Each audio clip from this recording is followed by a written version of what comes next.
Hi, guys, and welcome to the Gin and Tonic Show. I'm your host, Moose, and this is my producer, Nick. Our main discussion is about Islam in the 21st century. However, we will critique other religions and ideologies. We condemn any form of discrimination, violence, misogyny, slavery. We do, however, embrace many perspectives and free speech if it is factual and correct, and not based on any hate. Throughout the show, we will be exploring different religious beliefs, practices, and their impact on society, ranging from politics, interpersonal relationships, and mental health of believers and non-believers. We hope to create an open dialogue for those who feel they're not heard, especially those who have doubts and have left their belief systems. If you are interested in exploring the complex topic of religion and wish to be part of an honest and open dialogue, this is the show for you. We also welcome feedback and discussion from our audience and listeners. The Gin and Tonic Show is a free speech platform where you can express your ideas without any fear of violence and repercussions or any consequences. Please do join our discussion in the live chat as well as the comments. Thank you for stopping by and enjoy the Gin and Tonic Show.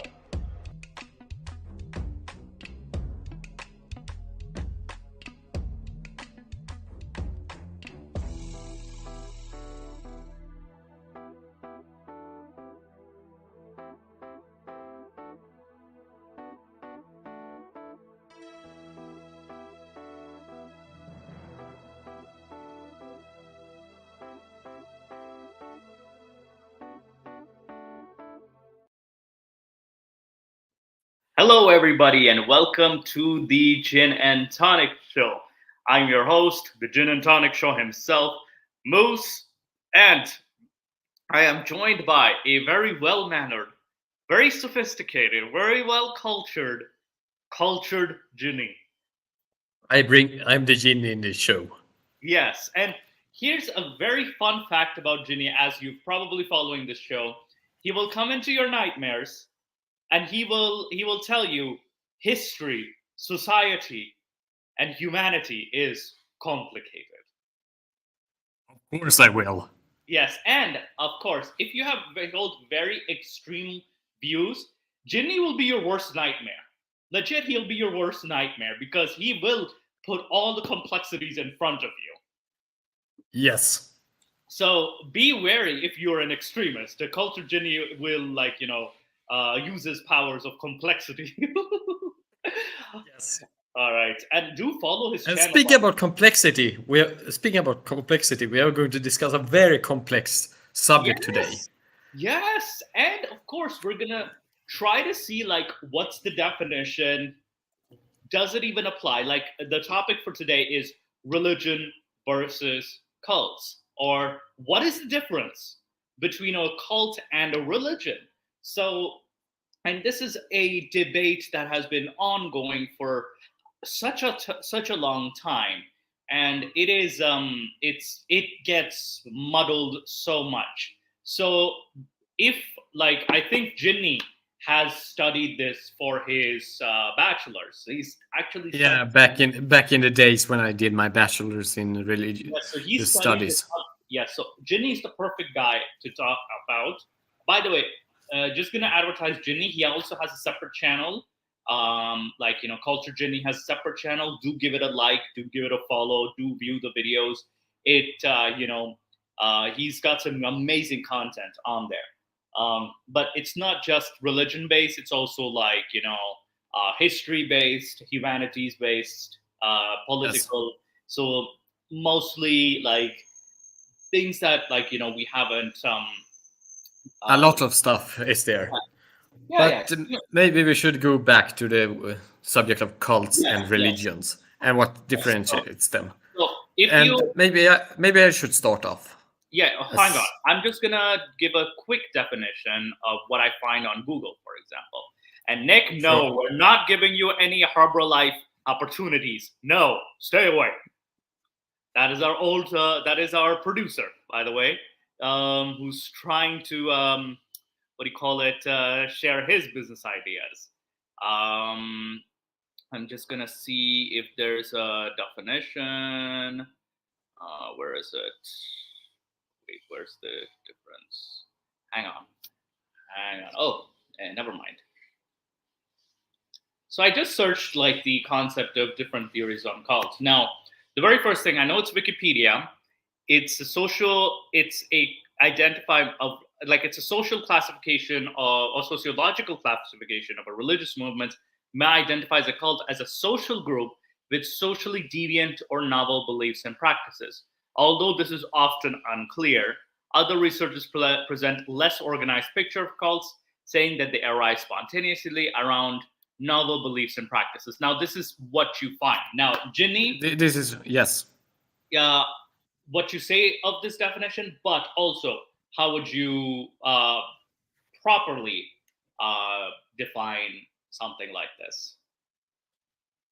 I would say that is one definition that you could go through, but I would also add that the definition of a cult versus a religion is a question of definitions that is still ranging inside religious studies, and there are a lot of traditions in how you define cults versus religions.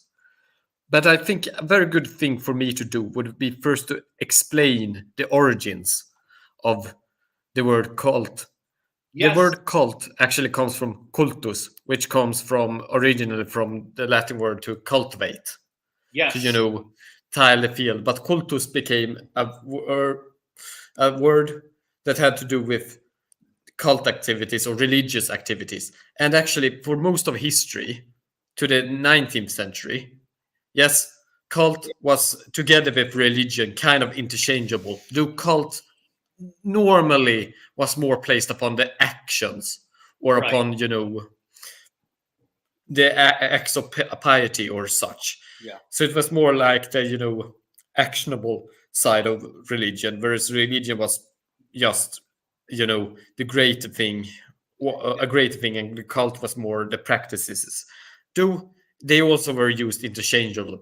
Yeah, but in the yes. Dudabite ask, is the word from the Roman era specifically? Yes, cultus. Okay. And religion comes from religare, to unite.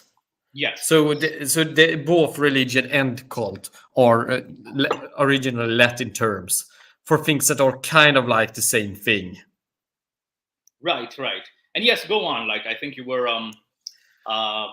talking about the origins of the... Yeah, the origins. Both cultus and religion comes from Latin. Right. Or Latin terms for religion, pretty much. With somewhat different, meanings. The one was more about, the cult is more about, the rituals, and, religion was more about the aspect of uniting people in worship, more of the greater religion. But but the thing is that during, then it took kind of like in the late Roman period, it took kind of like a negative term because it had kind of like became associated with paganism. Really? But then, yes, for a short while. And then it continued up in the Middle Ages. And then it became neutralized to become more neutral in the High Middle Ages to just mean you could refer to, for example, Christianity as a cult in the late Middle Ages sometimes. And then it came back to be somewhat related back to, more ancient views of it being kind of viewed as a sort of pagan, associated with paganism, and then it became neutral again. And then in the 18th century, people began to theorize about what difference, because cult and religion had become, mixed, and they were already mixed from the beginning. Yes. So now they wanted to, create a distinction between cult and religion. Yes. And so you have to remember that in the 19th century, this is when all of these institutions in the university for the study of various things in the humanities are developing. Yes. You have new professionalized historians, you have new professionalized philosophy departments, you have new professionalized in the late 19th century sociology departments with and you also have the study of religion that begin to emerge now as a field where you study the social function of religion and religion as an object that is separate from just theology, from just theological thinking. Right. Because before you studied, for example, Christianity in order to become a priest, but here you study for example, Christianity and other religions as religions and systems of thought. Yes. Like separate from actually being a believer in them. Yes. And here it became a need to separate cult from religion. And you could say that from there, cult has been has had like 5 or 6 traditions of definition. Right. Yeah. And before we go into those definitions, I would like to point out there is this negative connotation when we think of the word cult. There is this negative view, but Ginny's going to define like the 5, 6 definitions that we have in the. And there are a lot more than these. These aren't even definitions. These are traditions of definitions. Right. Okay. Because there are several definitions within these traditions. Many of them are, actually contradictory with each other, but they follow similar themes of definitions. Is there any overlap? Yeah, there are overlap between some of these traditions, but there are more overlap within these traditions. Yes, between definitions. Yes, absolutely. So let's start with maybe one of the earliest definitions where they wanted to, more or less define cult as a smaller divergent group from, mainstream religion. Okay. So here the first tradition of these definitions has more to do with the numbers of believers or how much these believers are in line with mainline theological thinking. And you have to remember that these traditions developed in the 19th century and later were continued even to our day from thinking from the theological institutions, because they saw, they wanted to modernize, and they also wanted to have a definition of cult that from their perspective, differentiated cult from true faith or from true religion. So they so they defined it as a divergent view or a smaller group that isn't like our mainstream religion. But then it also, the later this went on in the 19th century and the 20th century, it became more and more like a definition just based upon less upon divergence from others. Do you still have that element, like the definition you showed there, but more focused upon it's just a smaller religion. Yes. Okay. So that was that began as one of the earliest definitions, like a smaller religious group. That's a cult. But then you also had other views that developed in the late 19th century. You had Durkheim, Emil Durkheim, which was a sociologist that, or he's known as the father of sociology, but he's also kind of like, together with Weber and Mircea Eliade and another guy, kind of the founders of the study of religion. Yeah, let me just show a picture of Emil Durkheim. This is Emil Durkheim. So this is who Ginny's talking about. Yes. He was active in the late 19th century, early 20th so it's like century. 1858, 1917. Okay, he died in Paris, France in 1917. Yeah. I do know that his name is actually pronounced differently since it's French, but I can't pronounce French for the life of me. So I will not even try. Hey, same. Even in living in Canada, I'm legally defined as an Anglo-Canadian or British Canadian. So don't even ask me. Like the Quebecers probably hate me for this. Yeah. But anyway, he began with a definition of religion as something that has a social function. Religion is defined as its function in a greater society around it. And he talked about, for example, the needs that religion helps with in the societies. He focused a lot upon shamanism and very primitive religions Okay. to actually prove this, rather than more mainstream religion, which you probably would think that that is where he would have begun. But no, he actually focused upon, small tribal religion and shamanism, and actually pointed out how it provides various services and functions Yeah, for because the this is greater kind of like the group. opposite of Orientalism in a way. That, like, the definition, instead of using mainstream, let's say Christianity, Judaism, he used more like tribal religion. So this is a very different approach. So He began like that, and then he actually connected it to great religion later. yes, okay. So because he thought that the best way to prove his point about religion was to go to the absolute most primitive versions of religion you could find. Yeah. And the people have argued that this, since he talks about primitive and advanced religion, that this is also hides a lot of racist sentiments, which is a possibility considering from where the time he was. But I also think that he was actually pretty fair in his assessments, even if you might not agree with him. Yeah. But that's another discussion. But the thing is, due to him defining religion as in this way, later thinkers that began to take after this view of religion began to define cult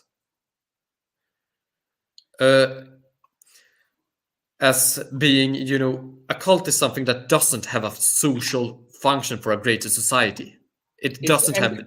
What is this definition called? This is the Durkheimian traditions of definitions. So we're still in the Durkheimian tradition, that is. Traditions of definitions, because these definitions have continued even to our day. But for example, Durkheim. Okay, Dude Abides asks, aside from definitions, do you have any examples, Ginny? You do have an example of a guy, Howard P. Becker's definition of cult, sects, and denominations. Yeah, but you can look it up and you can send me the link. I can share it. But that's I'm just going from memory right now. Right. And right. that is that it goes a little bit later. I'm going to go into it. But Durkheim's, those that follow Durkheim, even to our day, have always had various definitions based upon function. They have criteria. In order to be a religion, they must fulfill these functions in a society according to very set criteria. If they do not, then they are a cult rather than a true religion. You mentioned something about definition. So it's not just one set definition, even in the same tradition, but rather varying definitions, which kind of makes it a little more complicated. Yes. So, for example, there is one that is known as Howard P. Becker. Becker. Yes, and he also mixes the Durkheimian tradition with the Weberian tradition, which I'm going to go into later after this one. But he has like the definition that the difference between a cult and a religion is that a cult fulfills only an individual need. Interesting. You're only there because you see it as an individual transaction. Like you believe that the spirits will help you only individually. Right. You're not there for the group because it's tradition to be there, or you are not there due to the fact that others are kind of like forcing you into it because of social pressure due to traditions, or you are not there to ask to help greater society or something like that. You're just there for yourself. For a personal spiritual journey. Interesting. Though, like, it doesn't appear as very negative in a way. Like, you're not, what do you call it? You're not necessarily like, because you're not forced. So it doesn't fit the, what do you call it, quote unquote, like how the layman sees a cult, for example. Or the Durkheimian tradition, Yeah, and yeah. also the Weberian, Yeah, are yeah. actually very want to try to avoid statements about positivity or negativity when it comes value judgments generally. Okay, so they tend to avoid values. By the way, let me show you a picture of Max Weber. He's the Because he's the next guy I'm going to talk about now. So this is Max Weber. He's going to talk about Max Weber. You can describe his tradition. Yes, and whereas Durkheim and those that followed him later focused upon the rule of how religion actually has a function in a greater society. Yes. How, for example, religion must fit a need for greater society. Weber turned it around and rather said, all right, I focused upon the structures of religion and how it affects and lives in greater society. So it's kind of like from the opposite. Whereas Durkheim focuses upon how religion is molded by society and is molded in order to fit needs of society. Weber looks at how religion affects society and how it builds itself in society. I think we were discussing earlier that I would fit more Max Weber's definition. Yes. Because I see as a cult is the cult is when the leader is alive. It becomes because Max cult leader dies. This comes into a definition by Max Weber, and he had these ideas about institutions. Max Weber is called the father of sociology and modern bureaucracy, because he created a lot of views about how things are formalized and structured. Yeah. And he had these ideas about phases, going from a charismatic phase into a more formalized, authoritative phase and such. But he had this idea that he and the later people that come after him had this idea that a cult is a cult as long as it's based solely upon the personal charisma of an individual.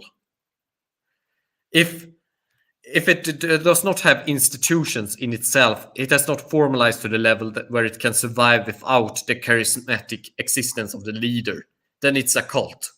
Yeah. It becomes a religion when the leader dies and the religious movements or the spiritual movement survives after him due to various institutions. Yes, and what do you call it? For example, like I see both Christianity has the Jesus was the cult leader, he died, becomes Christianity. Same with Islam. Muhammad was the cult leader, he died, Islam became. So that's how. Notice though that Durkheim would have already said that it was probably a religion because it had already a social function when Muhammad lived, probably due to laws and such. Different opinions on life. Whereas Max Weber would have said, no, it's not a religion until after it stands on its own legs. Right, yeah.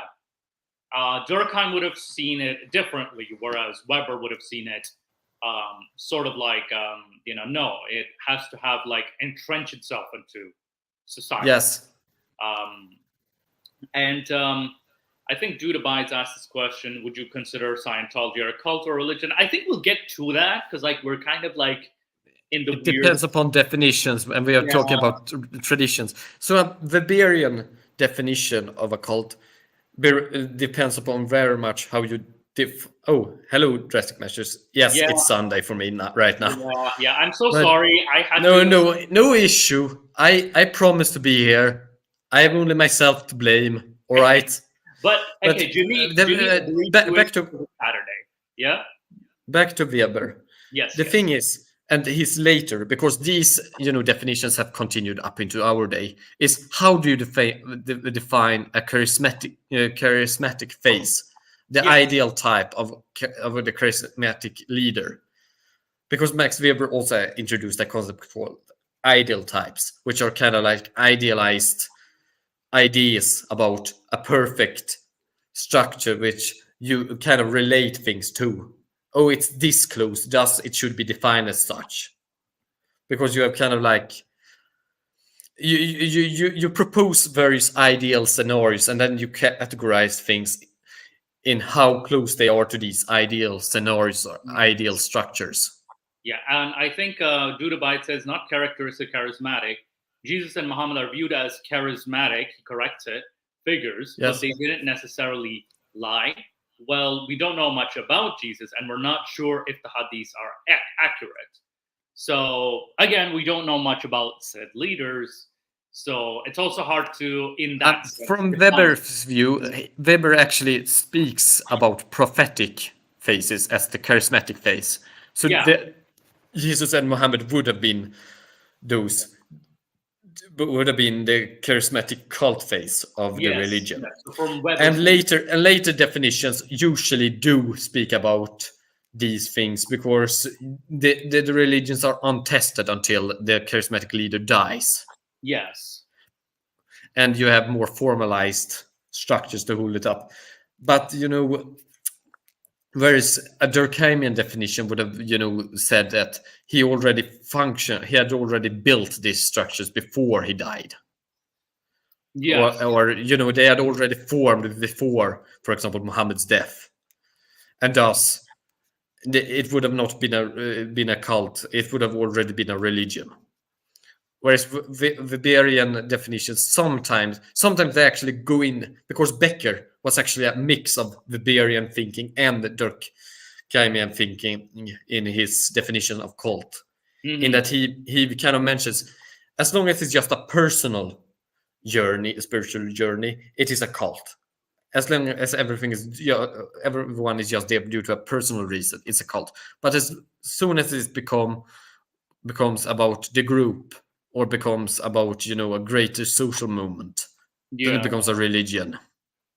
Yeah, and if some even say that major, and even I heard this in a TED video too, like many major religions, they kind of say that many major religions started as cults, but entrenched themselves into greater society.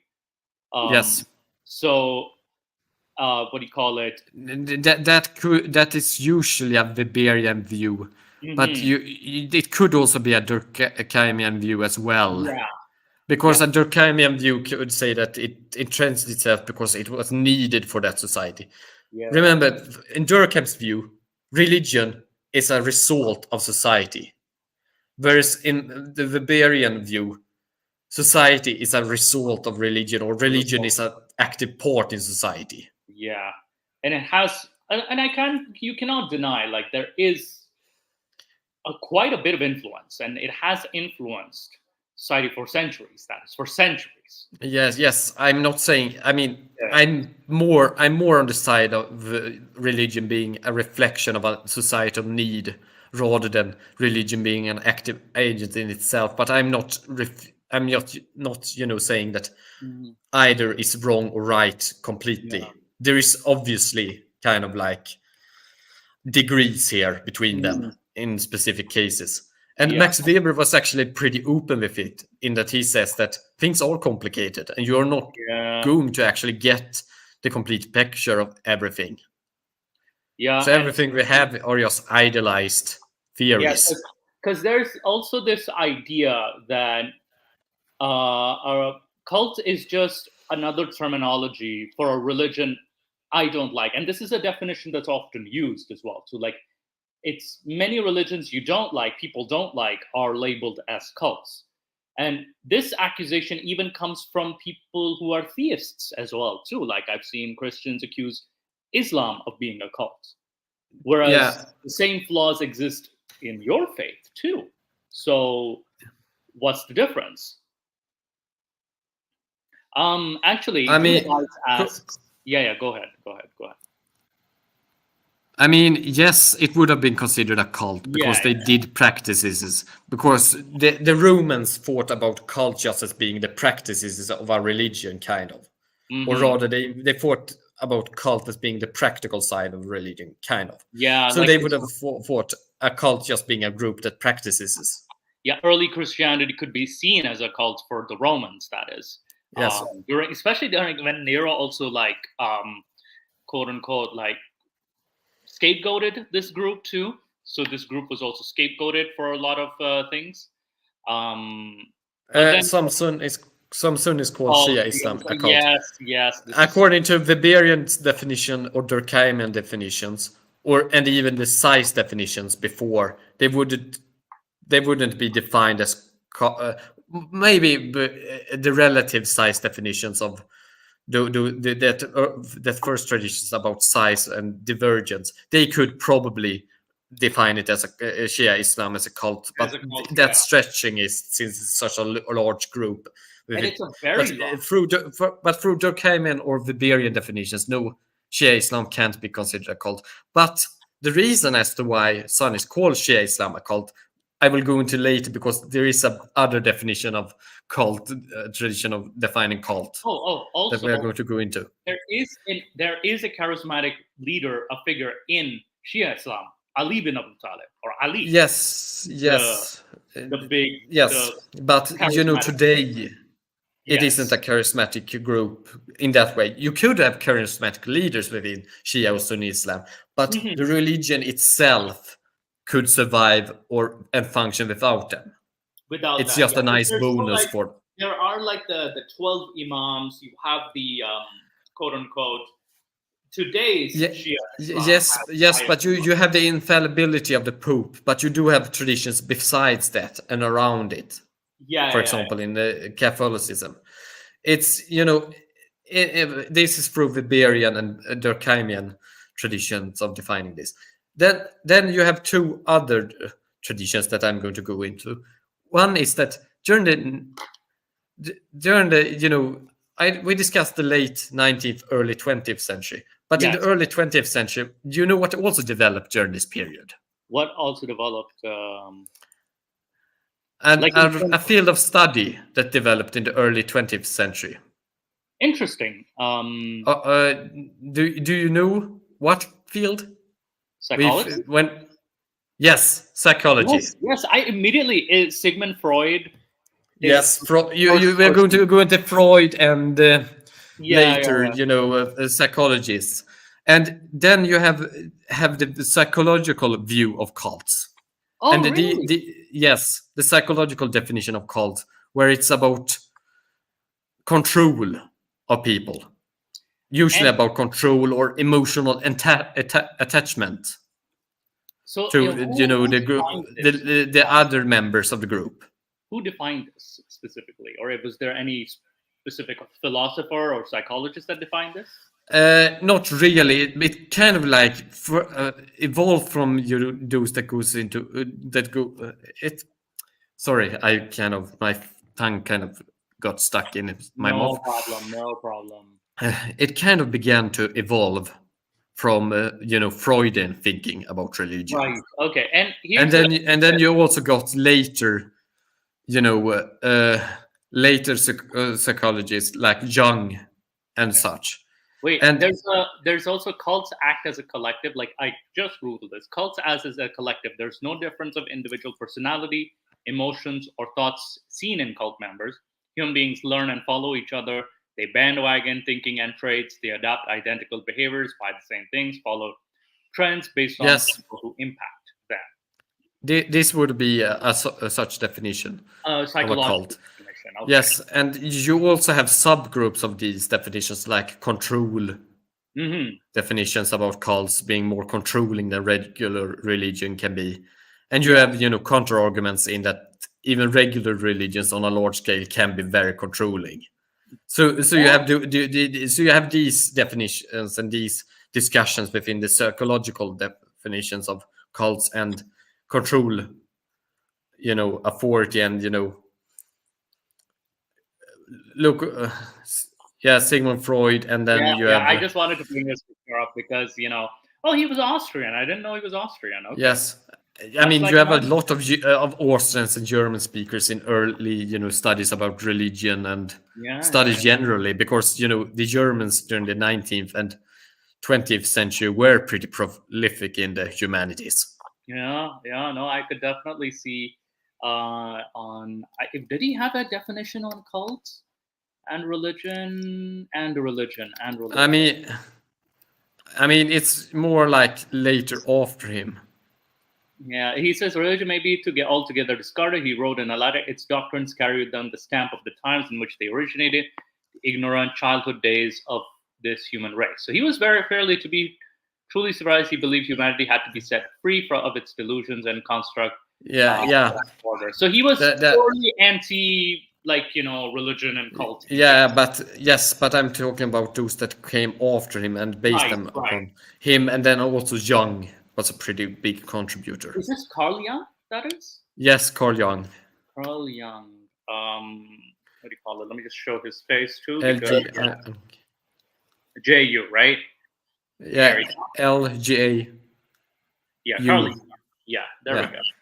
So, what was his definition like about cult? It wasn't his definition, but he and Freud were the basis of psychoanalysis and psychology, and their views about psychology would influence a lot of thinkers about religion, and Right.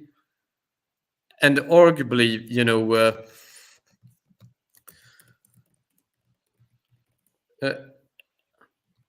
and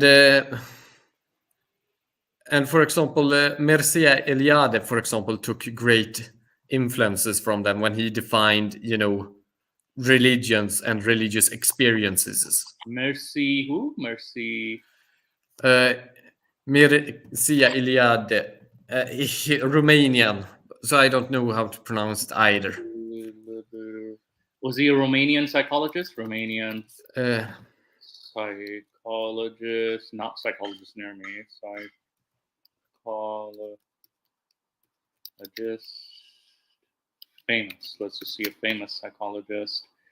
he wasn't a psychologist. He was a study of religions, religious studies. He was a famous Romanian. I have his name in the private chat. Oh, okay. 1 second. Yeah, let me just see this. Mircea Eliade. Let me just come out. Yeah, yes, and he actually took a lot of influence from Okay. he thought that religion was its own phenomena. It shouldn't be studied as its what its effect on society or how it is affected by society. Rather, his or religion as a psychological and emotional phenomena in itself. So, and he was, you say, influenced by Carl Jung and Freudian's thinking. He was influenced very much by earlier psychology, and later, views about cults will focus a lot upon the psychology in order to define cults or define religions. Damn it, Drastic. Did you know there was a cult for the visually impaired? They follow their leader blindly. This is one heck of a dad joke. This is one heck of a great dad joke.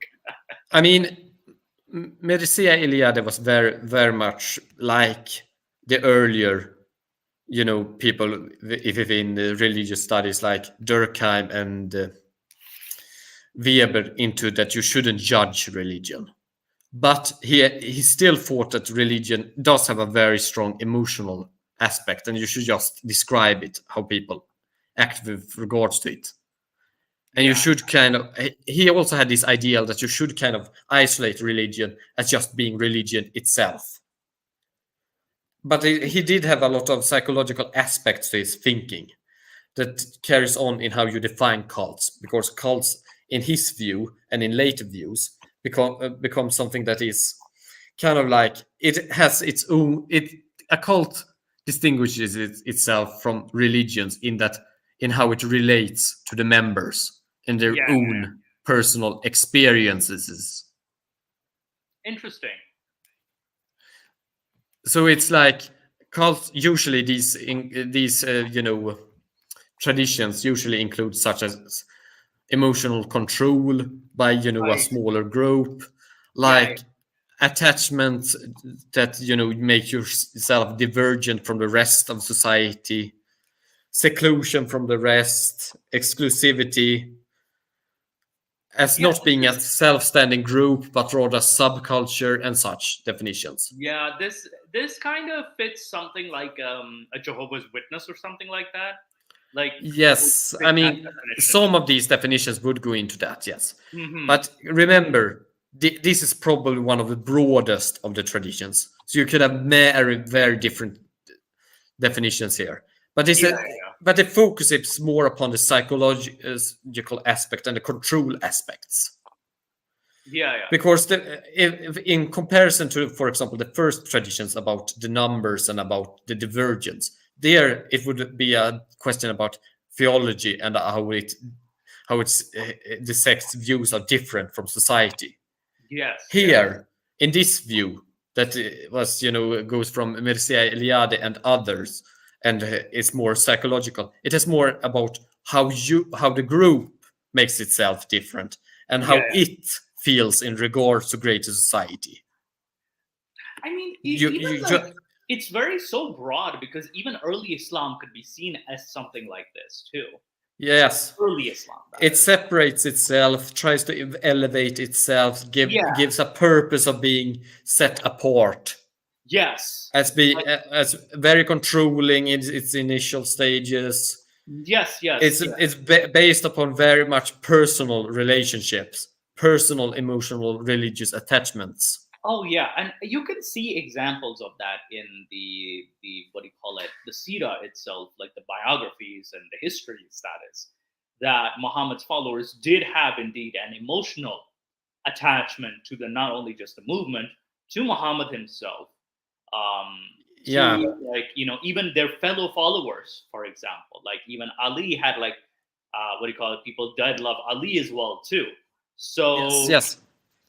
They had some like very tight relations, especially during the early stages, not pre-Muhammad's death. We're talking pre-Muhammad's death, for example.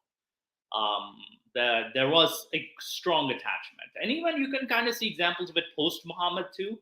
But hence why you kind of have like these two different groups. But the thing is with these definitions, because these aren't just one definition. Again, there are several definitions, or that they usually focus upon various emotional and psychological structures and within the religion and aspects of our religion, how the believers relate to each other and such, and relate to the faith, in order to point out, is this a cult or is this a religion?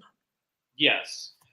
So what do you call it, it's not, it's just like you're saying, it's a broader view rather than like a specific definition.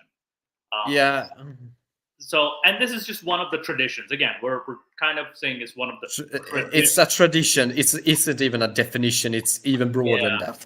But these traditions went from the earlier psychoanalytics of religion to Mircea Eliade and his view of religion as a thing in itself that should only be focused upon. So for example, whereas Durkheim and Weber would have been very interested if this group actually affects greater society, this tradition doesn't in the same way focus upon that. It focuses upon the believers and their relationship to the religious in order to define cult or religion. Yeah, so in essence, like if we use early Islam, for example, first half, like Mecca, for example, would have been a very different time. And then Medina Islamic movement would have changed that definition, that is. So yeah, I mean, arguably, Medina is where Islam goes from being a cult into being a religion. Since now you have a greater number of people than just those that are there due to emotional, personal, religious convictions. Yes. Now you even have like tribal alliances. You have an entire society that functions upon this. Yes, that would also by this definition, because now the psychological aspects of this are different. So, and you can no longer have this personal, ring of control either. I mean, Muhammad couldn't go around and control every soldier if he has an army of several thousand. Yeah, but he had like a few within his circle, that is. Yes. That he could control. Like I would say Ali, Abu Bakr, Omar, Osman, would he be in the main? Osman, Salman Al Farsi, what do you call it? Even I would say Bilal. Yeah, I mean, you do have still those aspects. I mean, again, these aren't watertight definitions, and even Oh then, yeah. should we go to the next tradition of Yes, definition? yes, please. Let's go to the next tradition. How do you define this next tradition? The last and fifth one is actually the discourse definition of cult. A cult is defined as a cult because others define it as a cult. Interesting. So if so, how would you like? It's so you're kind of agreeing with the majority.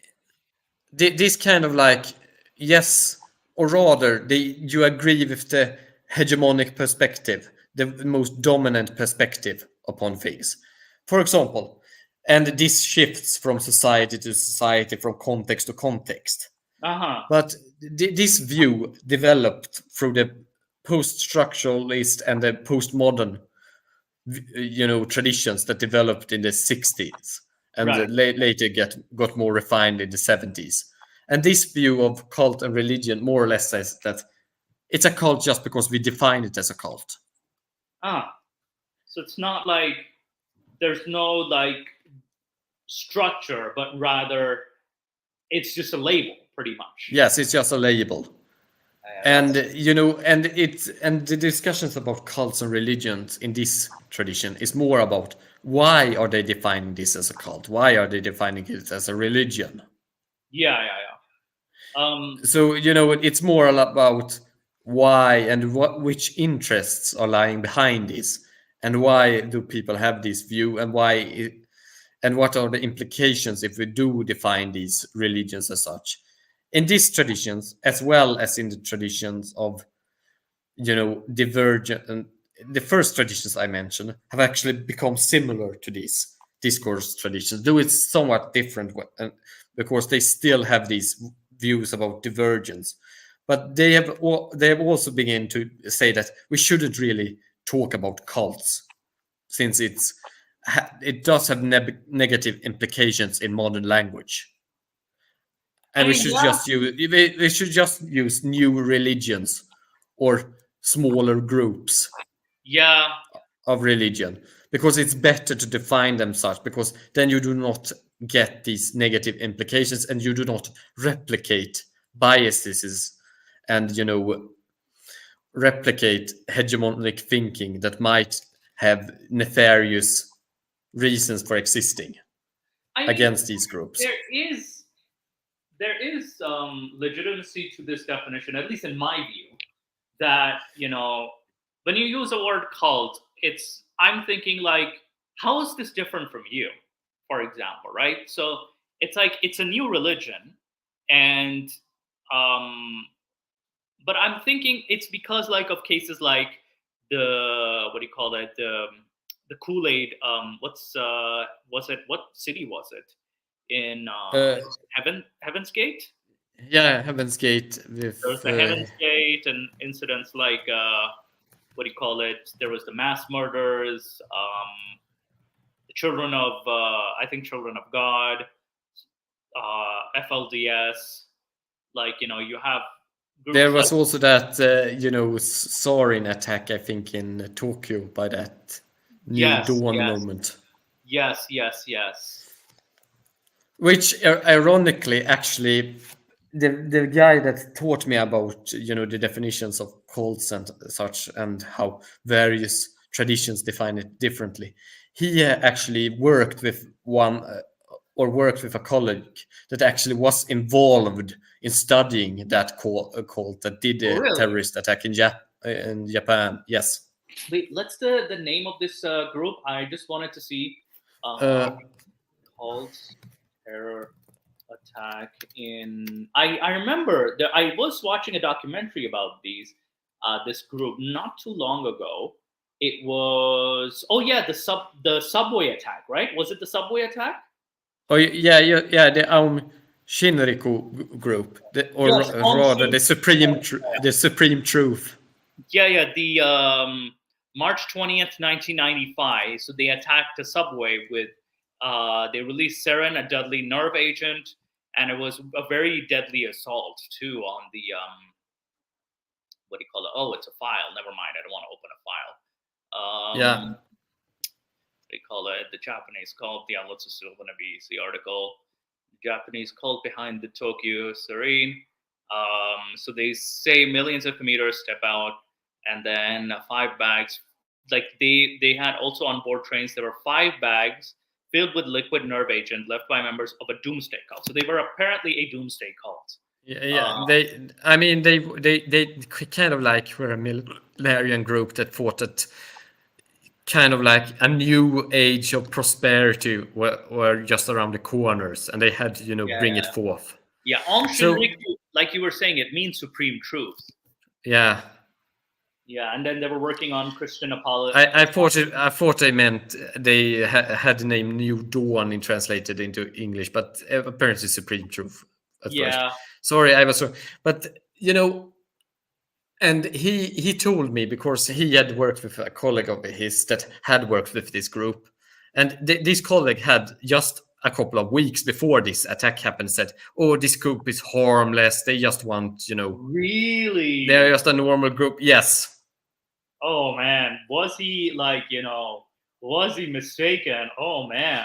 Oh yes, but this was about a seminar where he discussed in how you are to deal with these sorts of groups if you're to do a field study, if you're to, like, for example, be among them and notice their, because really certain, there is actually a lot of field studies in, ethnological studies, in religious studies, where you actually go into these groups, and you notice their behaviors, you try to integrate yourself with them and such.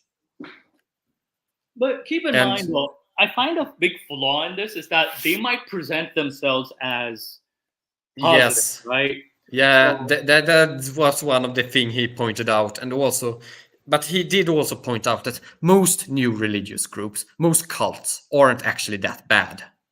Uh-huh. And you can actually look at, I mean, Christianity, Islam, and Judaism all have their own eschatological traditions. Eschatology means the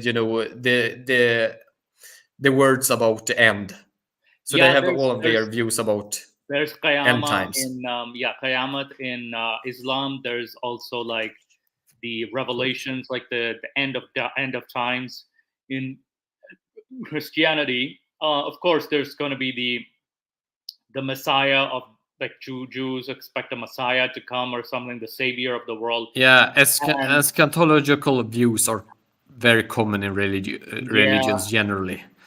But I mean, just because you have those views doesn't mean you actually act or try to bring them forth. But do you feel that these views kind of lend themselves to? Yeah, they do lend themselves to doing these sort of things, but it's far from the majority of groups that do it. What he tried to, what my professor, when I did this, tried to explain was that most of these groups are actually rather peaceful. Even most new age groups aren't like. There was a Norwegian group in Norway that tried to, that went into Norse paganism and did a lot of very brutal stuff. They burnt down churches, I think they even did human sacrifice and such. Wait, but I mean, Norwegian. What's the called? What was it? Was it a human sacrifice? I'll just search it up. Where is it? Was it like a Viking cult or something like that? Yeah, it was like it also had connections with white supremacist movements as well. So it was kind of like it was like Norse paganism, extreme white nationalist blend with very strange ideologies. I can't find them. I can't find them. They did things in the 90s. My memory is kind of. I do know that one of the. Was it the black metal? Yeah, they were involved on the black metal scene, certain members of this group. And one of those did burn down a church, I know. Yeah, so this is I hope I'm like the Arson of 50 Churches, how the black metal scene Oh, yeah. So was it this particular group? Like, yes. Okay. And one of the members burned down a church, and some others that weren't on the metal scene but were associated with this group then went down and did other very much more, even more brutal things. Yes. Christian Vargvikes. This guy? Yeah. Christian Vargvikes. Yeah. Oh, okay. He was kind of he burnt down a church. Wow. Okay. Because this group has kind of the view that they would wage war upon the Jewish sect that was Christianity and bring forth the pure Aryan pagan religion of the Norse people. Fuck's sake. and thus they burnt down churches. They went to do. As I have a slight memory, but I might be wrong, or either they tried or they actually went through with it. Did do some sort of human sacrifice as well. Yeah, I'm trying to find the human sacrifices, but I can't find any. But yeah, Plastic says, "Damn Vikings causing trouble for a millennia." Yeah. I mean, yeah. But what my professor wanted to point out is that these groups are the minority. But the problem is that they are, if you took all new religious groups according to certain definitions and put them in, then you would see a higher level of violence. But that violence is usually restricted to a few groups that are hyper radicalized. Well, keep in mind though, even joining a new movement, I feel like you do, again, you can disagree with me on this. I do feel like you do need some level of radicalism, that is. Yes, but it doesn't mean the same as violence. It doesn't mean, but it can, it's a very thin line, you can jump to violence fairly quickly. Yeah, but less he did say though that I don't remember the stats he cited, but I do remember that he said that the majority are non-violent. Yeah, and honestly, we can say we say the same for what do you call it, major religions too, right? Like the majority of persons are non-violent. Yes. Status. So it's not, but for me, it's like the idea themselves, like the ideas themselves are very supremacist too, and they can lend themselves to, and I mean, you also have to remember that these aren't one traditions. New Age religions are, and all of these other newly modern religions, new modern religions. Enemies, new modern religions aren't one thing. There are several. Some are sects or groups of previously established religions. Some are revival movements of older, usually pagan traditions, with all of the baggage coming from a previous traditions, both an established traditions or a revival attempt of an old dead religion. Some are revival attempts of pagan traditions that still exist in certain forms but in various ways. Some are entirely new religions created from entirely new thinking. Some are various new blends of other religions, and some are just personal charismatic cults, and some are even debatable if they are religions at all or if they should be classified as something else. Yeah. And that's where it gets very, very strange, because there's also what's his name? Charles Manson, that is? Yeah. What would you define him as, that is? I mean, I would define him as a cult leader. As a cult leader? But yes. What definition would he necessarily fit, in the tradition status? He would be a new religious movement. Right. Yeah, and apparently, he was, also a musician too, but also able to manipulate lots of people to do some heinous crimes, that is. And Yes. specifically, like, he would target women too, generally speaking, like in terms of like recruiting members. Yes. Um, I mean, this is also something that is very typical according to certain traditions of cults. yeah, It is that they target the vulnerable and they actually focus upon, individuals that want to go away from mainstream society yes, like in a way that religion doesn't, because religion is kind of like the status quo of mainstream yeah. society. I mean, early religion could be seen in the same light because it was deviating from existing Yeah, but society. you remember certain traditions of religious definition do not separate cults from religion. Like they are separate things. They just say that they are various stages. Yeah, yeah, and I that's mean, for where, example, the Weberian tradition has the yeah, charismatic Weberian. stage, which is the Yeah. cult stage. Yeah, even I would even like I heard like a Joe Rogan podcast, which Nick um showed me, and I was yeah, even he said like something what at least is it's his point of view, and I kind of weirdly I'm on the same. It's probably Weberian, where it says it's a cult when the leader is alive, but it's a religion when he dies, and so it could be that definition. Um, yeah, so we could be going into the Weberian definition at this point. But yeah, you were saying, Jenny? Sorry. I mean, that's very much true. I mean, but I mean, when it comes to various groups, Hmm. I mean, there are traditions in the discourse tradition and also in the first tradition of divergence that actually say we shouldn't really talk about cults as different from religions. Yeah, as they're kind of seen as um, the what they're some people say that they're seen as the same, that is like those traditions see them as the same. um and of course we still have like incidents like there's the Heaven's Gate. There's also like the Charles Manson, and then there's UFO religions too. People claiming to be prophets in the New Age. There have even been some Mahdi claims and Messiah claims too.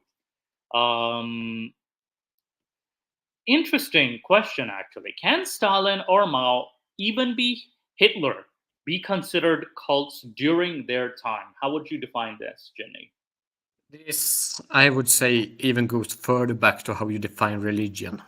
Mm-hmm. Yeah. And in certain regard, I mean, the problem is when you have too broad of a definition of religion, it includes everything, and thus it defines nothing. But on the other hand, especially Hitler and his, National Socialist, Yeah. party did have a lot of ritualistic, Yes. actions and beliefs that border on religious in their Yeah, structures. it was almost like a conviction of sorts. Even Mao's movement, as well as like Yeah. almost bordered on like and there was also the suppression of other ideas, other religions too. Like, well, not so much in the case of Hitler, but definitely in the case of Mao and Stalin, for sure. Hitler did actually suppress a lot of religious. He did go, first you have the Jews, but you also have a lot of Christian denominations. The Catholic Church was no fan of Hitler, actually. Yeah, though to be fair, despite people saying yes, the Catholic Church did do deals with Hitler, but it was more like, I do this because I don't want you to begin to murder people in Bavaria. Though some Catholics, like some churches, did agree with Hitler and kind of promote his ideology too. So it's a bit complicated.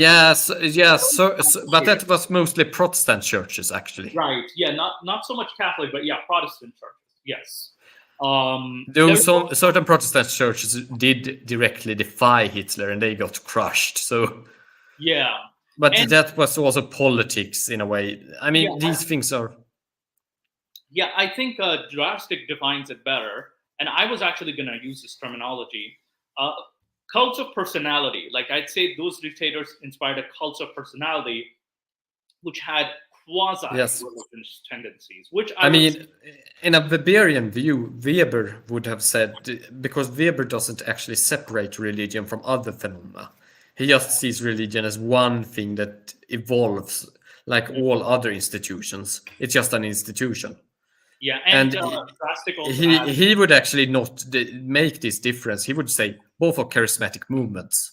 yeah, and by the way, drastic adds to be fair, there were a lot of Catholics who helped Jews escape the Nazis, which could have, you know, promoted the Nazi regime to like, you know, start targeting them too. Like I see this. I as a mean, possibility. yes. I mean, the thing with also was that from the Catholic perspective, Jews are a different religion. They aren't a different race and shouldn't be a race when they convert as well. The Nazis Yeah. wanted to kill you just due to your, racial heritage. Yes, and Jews are like sort of quasi heritage, quasi religious, like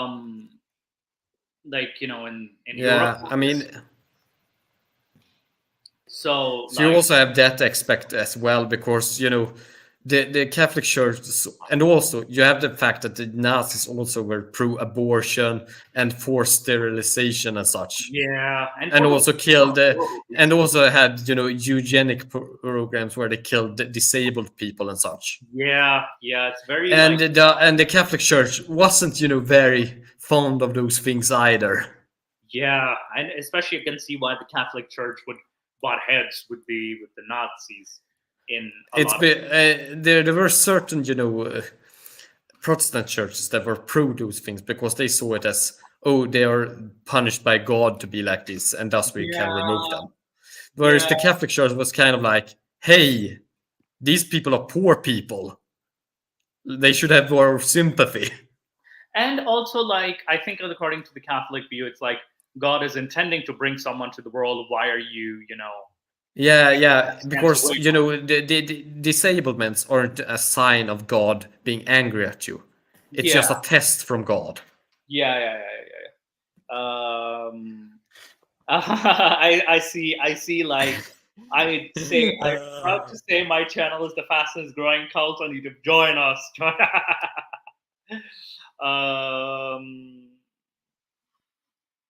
Yeah, and then there was also, again, then the Catholic helped some Nazis to remember this guy. There was, I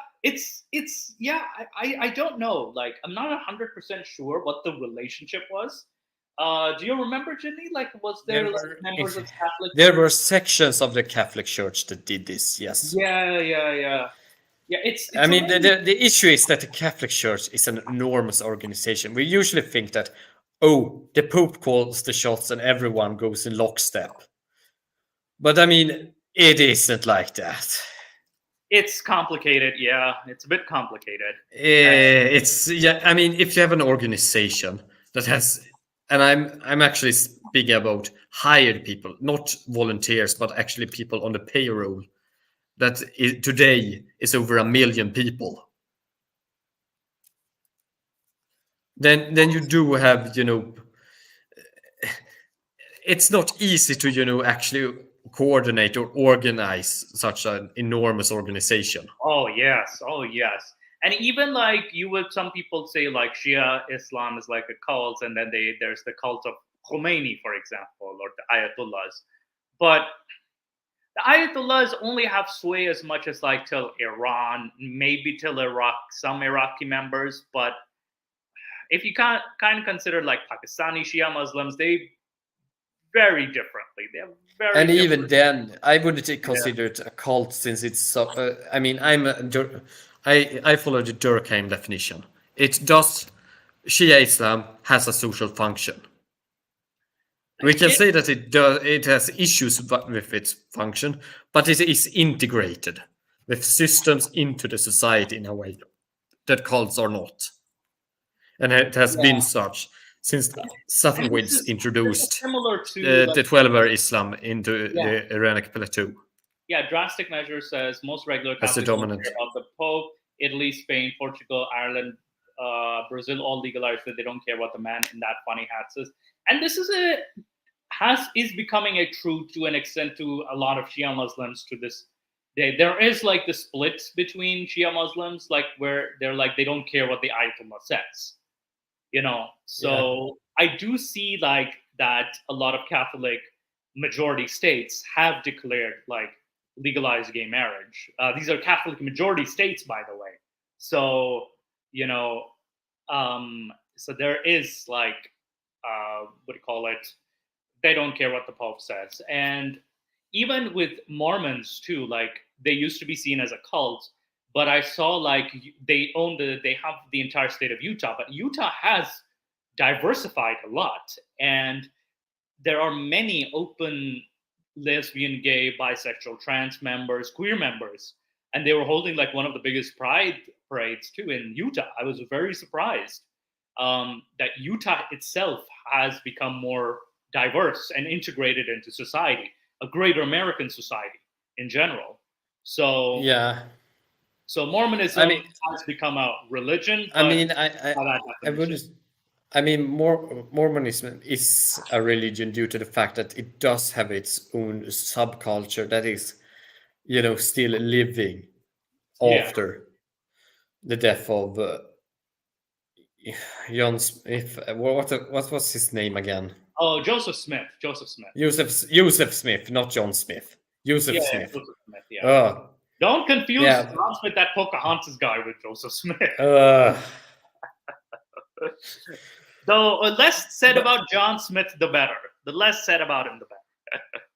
But I mean, this entire sorry, but I mean, the thing is, when it comes to religion and it comes to cults, it's like the discourse. So, do not ascribe, do not believe in the usual discourse theories about cults. They do have a point in that the difference between cults and religions are very much based upon a discourse, even if I personally would rather base it upon strict definitions with certain criteria. It is true that the greater discussion is a discourse about what is a cult and not a cult. Yeah, and of course this is what do you call it? Everybody will fall under some of these traditions. That is everybody's perspective. Yes.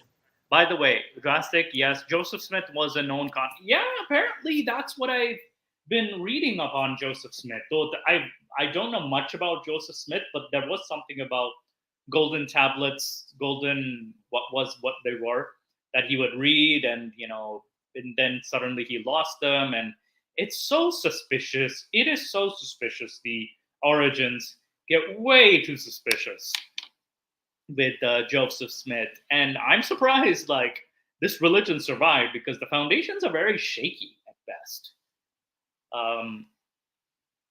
And there are some like very racist teachings or very racially discriminatory teachings within this religion too. Though modern Mormons, just like modern apologists, will say no, it means something else, and I'll just roll my eyes like, oh yeah, sure. So but I mean, I say just fair enough. If you believe it means something else, it at least shows that the religion is changing to meet the needs of society.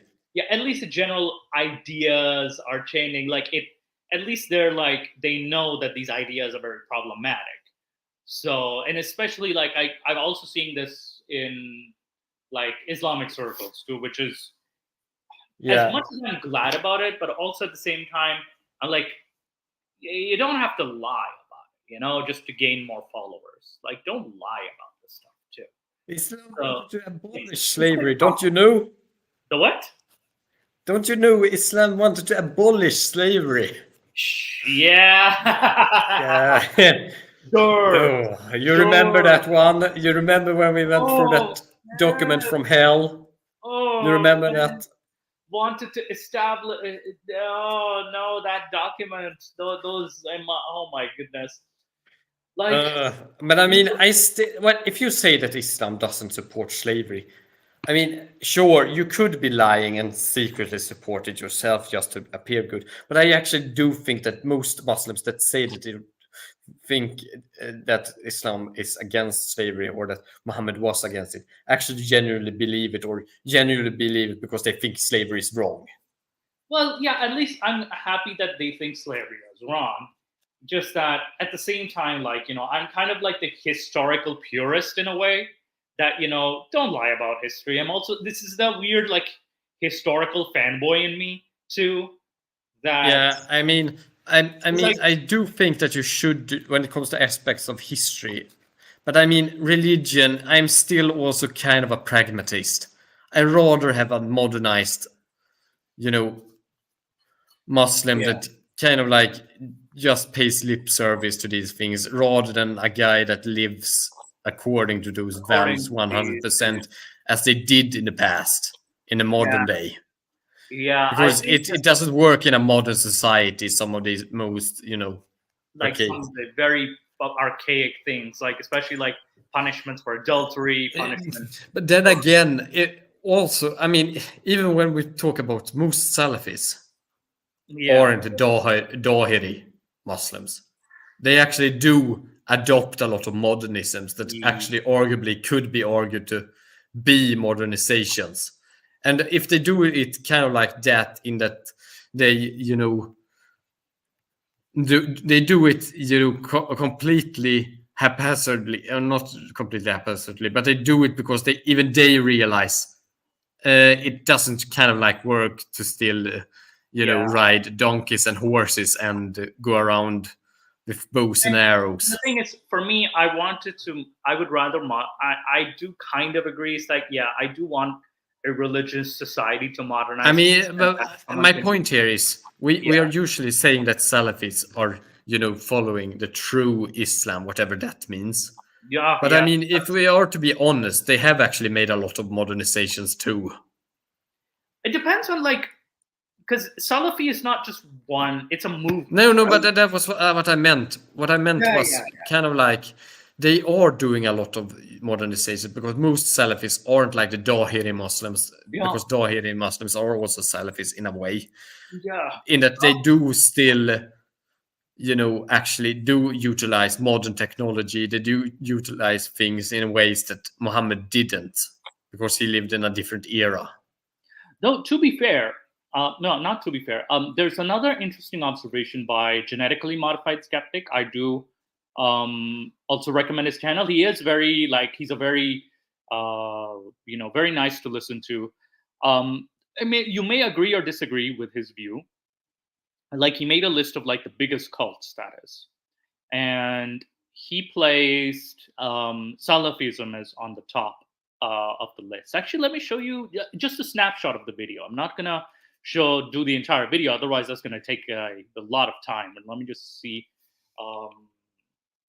the biggest cults genetically modified. Sorry, I'm just gonna have to. Yeah, he does something called Powerful Cult Tier List, that is. And let me just cut the volume here a bit too.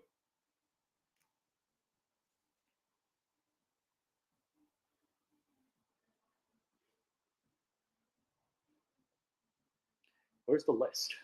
God damn it, where's the list?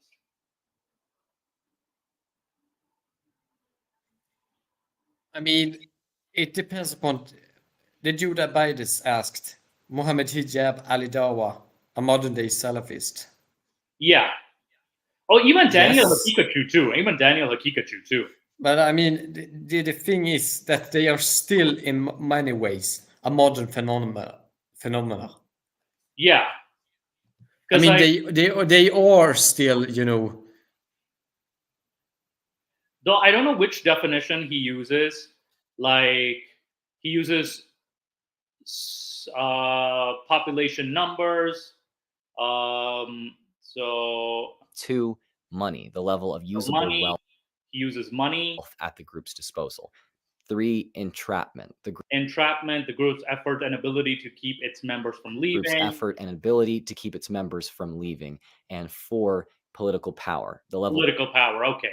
So there's population, money, ability to entrapment, which is ability to keep people inside, and also political power. That is. I mean, the issue here is that I would actually say that some of these definitions actually they are too desperate. They are too, different from each other. Population, political influence, and such. I mean, I wouldn't use the word cult. I would maybe use religious group tier list, because cults kind of like implies that some of these should be low, some of these should be high. Yeah.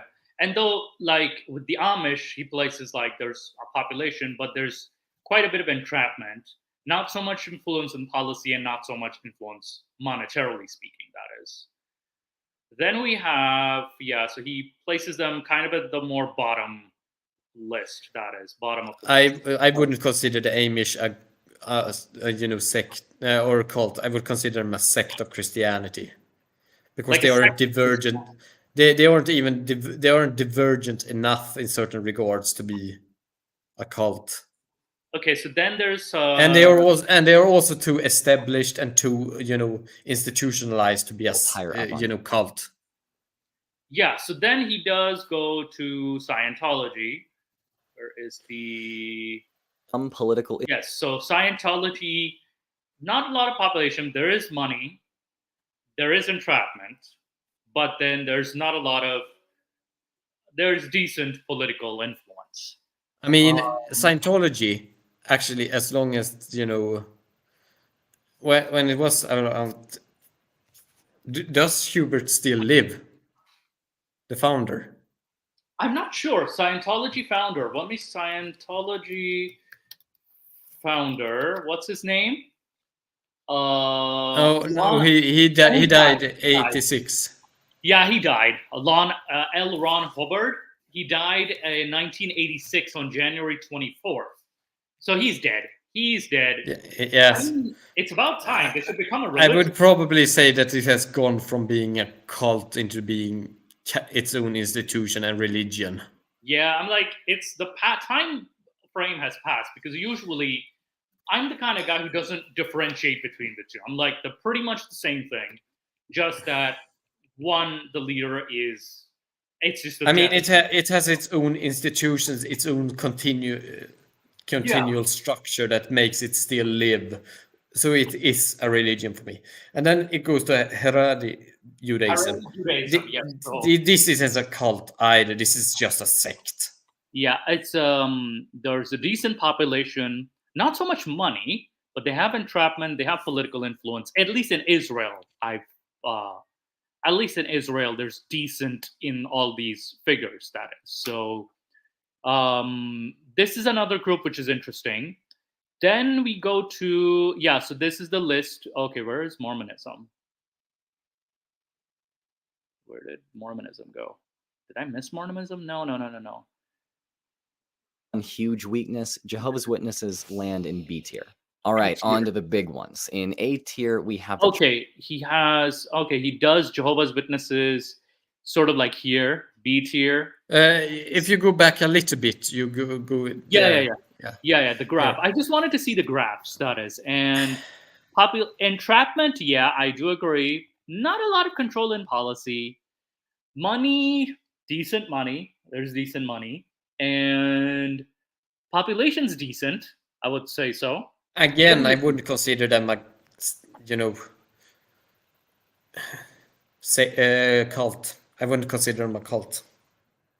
But like, what tradition do you tend? Yeah, I know you're toward more Durkheim tradition, right? Like, yes, you go more Durkheim tradition. Let's see, Mormons.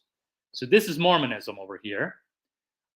Decent, pretty big population, lots of money. The entrapment has lowered, Policy control is, like, I would say, limited to the state of Utah. More so. And even then, it's not a lot of religious influence. I mean, it's kind of like indirect in that Yeah. you're against abortion, you're against those things. Yeah. So I find like Mormonism used to be powerful cults, but then like just wait, which group is this again? Okay, yeah, Mormonism. Then he talks about Mormonism, and then he talks about good old Salafism. Population very high, lots of money, lots of employment, and lots of policy control. Yes. Okay, this is like superhero level. But I mean, At least by I also think he kind of exaggerates a lot here. yeah. He over exaggerates their political. Sure, they do have influences here and there, but I mean, mostly Salafists are, kind of like, at least in the Arab world, many of the Arab dictators do not like the Salafists.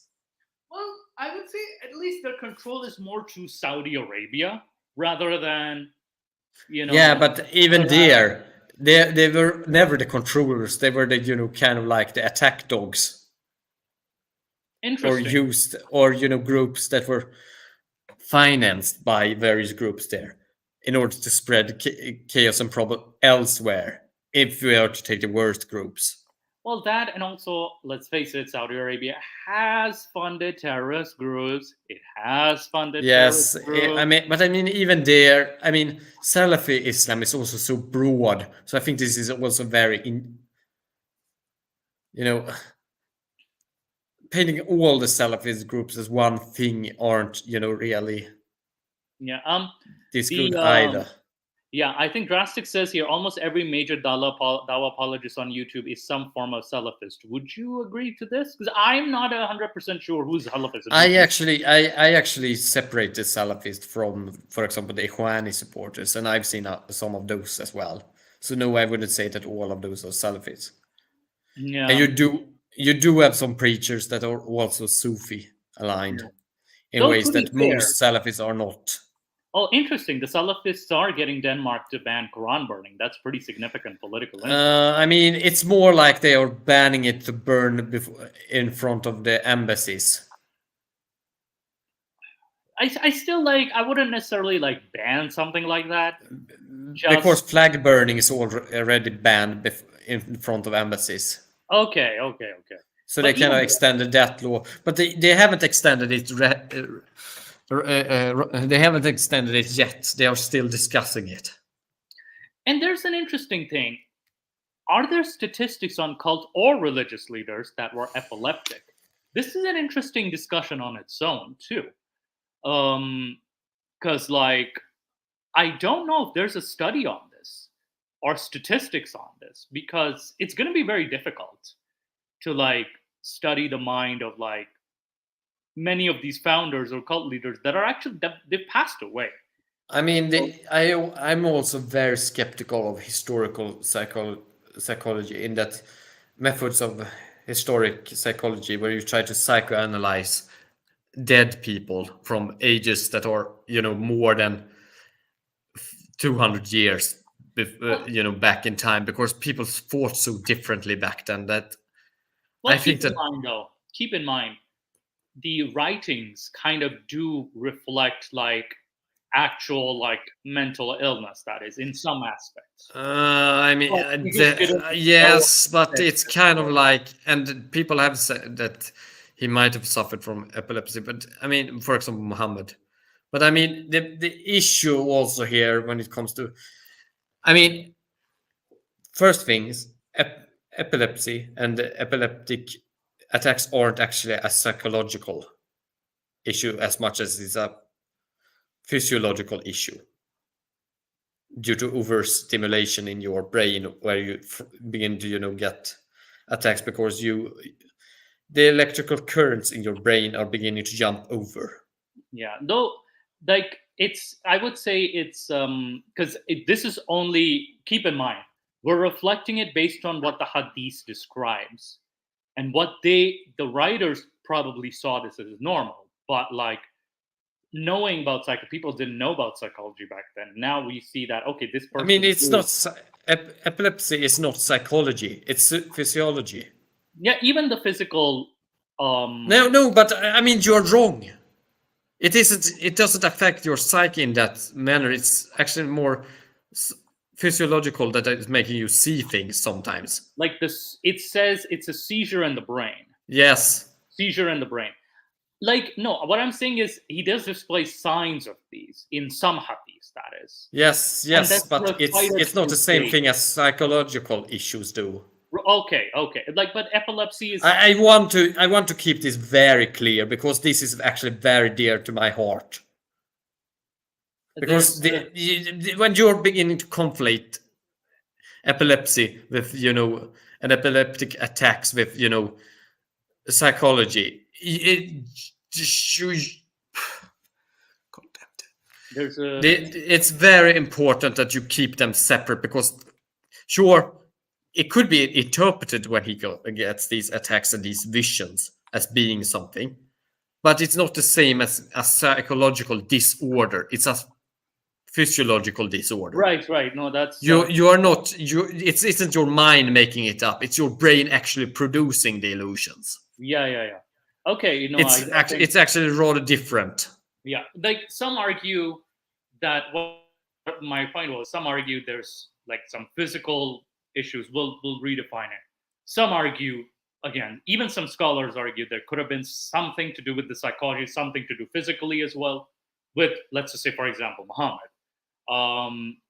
There's someone argues there's schizophrenia, or some form of hallucination. But keep in mind, though, which I will kind of say, keep in mind, though, hadiths were written 200 years later. So we don't exactly know what was going on in Muhammad's mind or body or how he was physically. Because of, there's differences. But I know Muhammad Gundal did something on epilepsy, that is Muhammad's epilepsy, and he did a 6-parter. I'll check it out too. I'll check it out too, because I haven't seen it, but I've heard that he does also quote some other scholars as well too. By the way, hi D, hello D.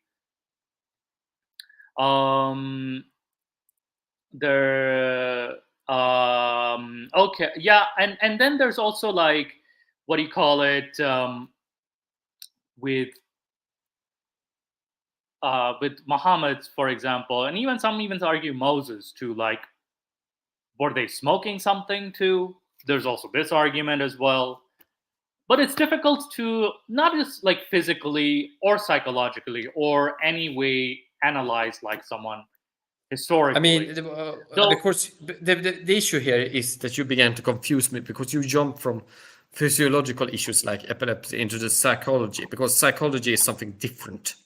No, I apologize for confusion, but yeah, we didn't know any of these, not just like psych illnesses, but also physical illnesses we didn't know of in the past. Like that is true. And I mean, epilepsy probably appeared as a revelation or something. Yeah. Now, we didn't know of these illnesses, for example. We didn't know of these illnesses. And I think now we know. The signs are kind of, some argue. Again, I've seen some arguments which are decent, but they're taken from hadith too. So which also makes me a little skeptical, because hadith is a bit tricky, because even the Sahih hadiths are a bit suspicious at best. Yes. That's my issue with hadiths. And also there's not a lot of early sources that show something like this. There could be some form of narcissism as well too, like personality-wise, narcissistic personality. There could also be something he probably believed it was an influence. Probably he believed it was. And, probably he himself was convinced. But we don't know for sure, because we do realize that a lot of these stories in the Quran, for example, were taken from existing beliefs. These are existing stories. So a lot of this, there's also a possibility he was influenced by existing beliefs or previous preachers, for example, that could have come and gone, for example, or in the environment that he lived in. So he could have been also a product of his time too. So there's many possibilities with Muhammad. So, and again, Muhammad is just like an example we're using. And also there are some hadiths. I think, Jinni, there's also another issue I'll bring up. Some of these hadiths actually contradict each other too. There's also this issue. Some of them I mean, what I'm just saying also is that the issue with these things are that this happened in the past. People probably, interpreted various psychological or physiological issues such as epilepsy in a different way than we did. And these, sources are also in second, third, fourth, fifth hand. Yeah, that's because they're generations, 8, 9 generations at least, split away. Well, in writing form, written form, and then there's 3 generations is the earliest we get. But yeah, the Audabite says, isn't it common knowledge that Muhammad went in trance-like mode when receiving? It was common. We are discussing this because that is based upon the hadiths. Yeah, the thing is, it's based upon the hadiths. But if you, so there hadiths, and I think to an extent the Sirah, maybe I'm not 100%. There are also some accusations from Christians that are somewhat early that Muhammad was an epileptic as well. There's also the accusation of he was the ear, for example. But that could also have something to do with epilepsy being associated with possession. So it could kind of be an accusation of Muhammad being of the devil rather than just oh my goodness, I've heard this so much. Jinni, I kid you not, I am so sick of this argument. It's like Muhammad was preaching for Satan, and I'm like, yeah, but I meant that I meant that early people in the early days of Islam, in the just century afterwards, actually wrote about Muhammad suffering from epilepsy, and it could have been a way to kind of like say, oh, he was possessed by Satan. Yeah. There's also conflating the possession with a physical illness and of the brain. So there's also also even modern Christians even are all over the place with this claim. Like someone like Jay, what's his name? Jay. What's that guy's name? Jay what? Jay White? David Wood. There's David Wood. There's this Jay dude, and I think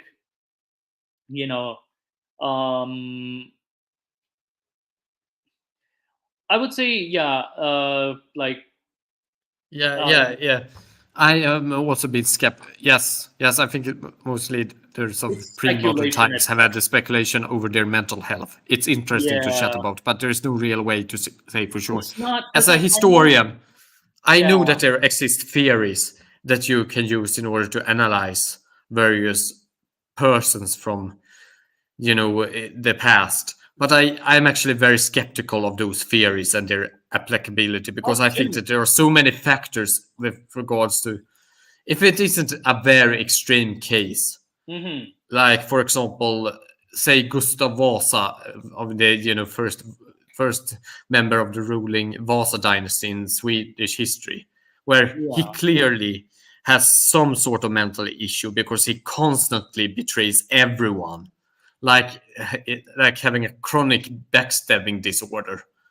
Yeah. In a way that, sure, he managed to actually win through that, but it was in a way that, and also in how he treated his sons in a way that was very atypical of that time. It also does indicate something, but it's hard to say exactly what.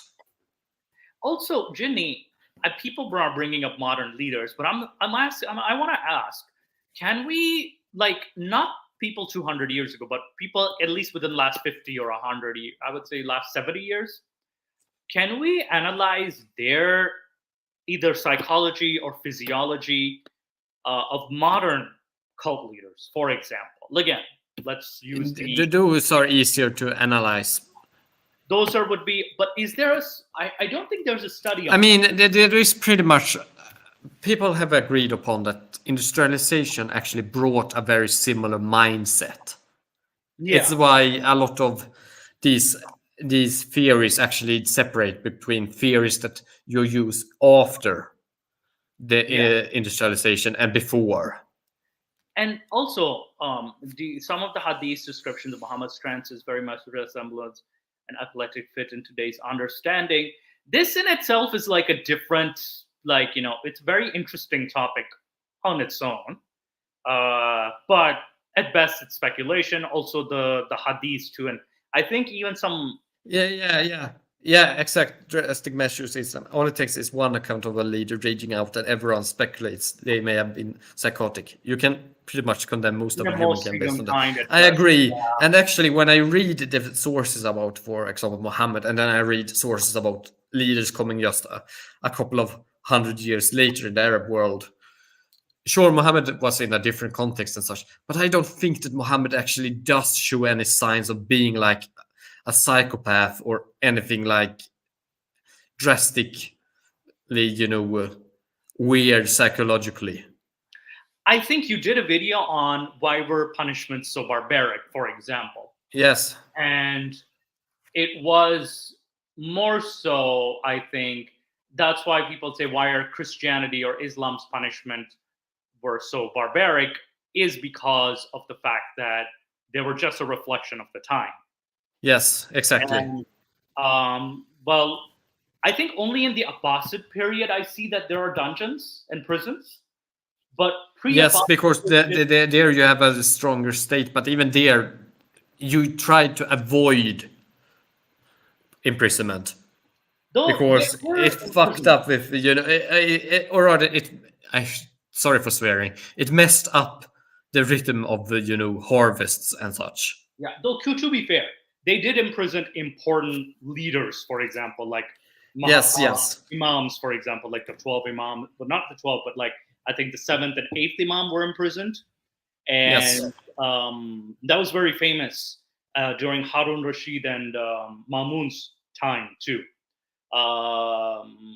It was a very good video actually. Yeah, the punishments, why were they so barbaric during that time? And I think you also mentioned something about money too. Money was a big issue as well. Yeah, because you didn't actually have enough currency in order to make monetary, payments as a way. You did have the resources usually, but you didn't have the currency in order to make it a fair system. So it was for minor crimes, for minor crimes, it was I think fines or whippings. For minor crimes, that is. Yeah, but the thing with fines or whippings, but whippings was usually the easier way to do it, because there is also this case where because there is this funny thing about our coins in Sweden that were once gigantic slabs of copper due to one reason. Gigantic?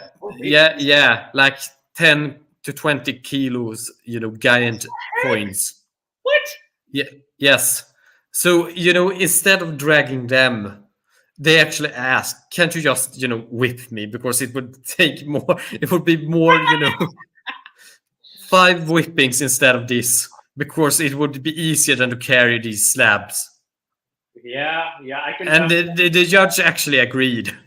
Oh damn! So he's like, I'd rather get whipped, And hey, speaking of psychoanalyzing, he could have a kink for it. I'm not judging. Could have a kink for whipping. I don't know, man. I mean, in this case, it was a woman that had done indecent exposure in public. Even then, I'm like, hey, you do you, man. You do you. Like, if you like the whipping, it's better. But still, in any case, I mean, people need to consider that the past was so different from the now, that many of these things that we might interpret in a certain way was totally different for the people that lived there. Yet, I am sure I do not like most of these psychological or these psychoanalytical historians that want to psychoanalyze every little thing about people from the past, because I think they usually drag things out, and a molehill becomes a giant mountain. But And I think they do have a place if you see something that is extreme.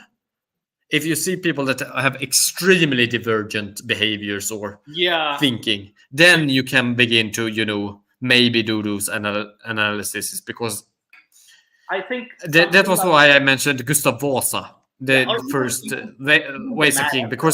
because he's different. He's very different from his contemporaries in many regards. And even if you see like the Mad Emperor or Caligula, like his behavior was so deviant from Roman society. Yes, He was labeled as the Mad Emperor. there are certain people that has argued that this was a political strategy, but you could also actually do a psychoanalysis here, because he did go it's through a coma. He did go through a coma, and he did change after the coma too. yeah. You do see some note, and people of the time do report noticeable change in his behavior, his way of thinking, and his way of talking, and also like how much more I think, what's that called? What's that word? Paranoid that he became. Yeah. So but many historians I think are also saying that you could also understand from his thinking too, because he saw such and such. For example, he saw such and such, so you can understand him. But also, there's reports by enemies too. So it's up in the air. But you can kind of Caligula, like I said, yeah, his reputation could have been exaggerated. There's also this possibility too. And I find it hard to believe that someone can make up a hadith and make an accurate description of an epileptic as we understand it today. This is interesting, though. I mean, they did know about these attacks before, because you do have descriptions of it actually in early Assyrian texts. Right. So it could be, I think that's where David Wood is weirdly right, in that there's doctrine of embarrassment, where why would they report such a thing, And they're just reporting history from their perspective. Like, at least Bukhari himself is reporting history. And why include that? But at the same time, the sources I find are a bit, at least from my view. I mean, also one thing with epilepsy is that epilepsy actually does kind of like congregate in extremes on the spectrum of mental ability. So you do actually have, if you, for example, have a very high, for example, IQ and epilepsy are linked. It isn't that high or low IQ causes epileptic attacks, but they do have a, correlation in that. For example, I mean, it's natural when you think about it. For example, increased brain activity is usually correlated to high intelligence, right? And it's also related to epileptic attacks, because high brain activity leads to a higher risk of developing epileptic disorders. And there could be examples of him having a relatively high IQ, or being a relatively smart individual. Yes, I mean, I'm actually planning on making a video about how people in the past organized caravans. Yeah, and because this Muhammad was, responsible for one of these, and people think, oh, it was just he went, away with a camel and some goods. No, trade caravans in the, in pre-industrial times weren't just one dude and some wares. It was entire, lines of hundreds of camels having loads of goods. Yeah. Also, people say I can do to buy its brains. Julius Caesar is another. People speculate his to be epileptic. That is, there's a dozen types, but I think you're meaning dozen types of epilepsy. I think. Yes. Okay, so there's a dozen types, so you can't exactly fit a definition. No, I mean, certain types of epilepsy do develop also due to brain damage, But there are a lot of different versions of these, and So I do find Muhammad. I don't necessarily put this label on him, like either whether it's physical or psychological label on him. But I do find him, again, back to the main discussion, I do find him a cult leader, that is. I do find him as such. And in the similar way to Jesus, that is, except, with Muhammad's case, he was able to organize it in such a way that it was more successful. Whereas I didn't find Jesus as successful. I found more his followers like Paul and, James and such to be more successful compared to like Muhammad, for example, who actually did organize an entire group of Arabs, tribes. yes, I mean, they also lived in entirely different contexts. Yes, they also lived in different parts of the earth too. Like Jesus lived in Judea, which is modern Palestine, Israel. Under Roman occupation. Yeah, under Roman occupation, no less. Now, Muhammad lived closer to a Roman vassal state, like the Ghassanid and Lakhmids, but he was outside that state. And he was somewhere... Technically, the Lakhmids had already been absorbed by the Sassanid Empire. But the Sassanids, was it absorbed by them? Yeah, they had already absorbed it by then. Okay. But the Ghassanids were still a vassal state, right? Yes, the Ghassanids were still there. So I would kind of see him as being able to establish a cult outside of the realms, and especially he's closer to the Yemeni empires, like the Yemeni kingdoms. So, yes. But he's still away, he's still in an isolated place. Yeah, he's in a place where he can easily build his power base without getting interrupted. Yeah, so he had that luxury to be able to build that power base and be able to create a movement. And of course, he also got lucky in the sense that he had warriors, he had merchants, all these, etc., who were also already tired of their occupiers and wanted something and also wanted. There was the dream of the United Arabia at that time too. Yeah, ever since Kinda and Yes, there was the fall of that unification. And I mean the fact that Muhammad speaks standard Arabic, or rather, kind of like the standard trade language, and not Hijazi. Yeah, also shows a lot of his background. Yeah, so he is a cult leader, but just happened to be very successful based on his location, his circumstances, as well as the circumstances of I wouldn't say he didn't, of even the surrounding kingdoms, that is, because they were not paying attention to Arabia. They were just embroiled in their own issues at the time. Because there was a weird hot and cold relationship between the Ghassanids and Lakhmids with Sassanids, Ghassanids with the Romans, as well as the southern kingdoms with Himyar and the Ethiopic empire. Invasions. Yes. The Axumites tried to colonize southern Arabia. Yeah. So there was also they were all distracted in their own aspect. So, yeah, everything. Yeah. I mean, but on the other hand, you also had it was kind of you also have all of these enemies and all of these groups that are infringing upon the Arabic Peninsula, but you also have enormous wealth creation during this age. You are seeing that the Arabic Peninsula is getting richer as well. Yes, which is probably also the reason as to why everyone is becoming so interested in getting a slice of that pie.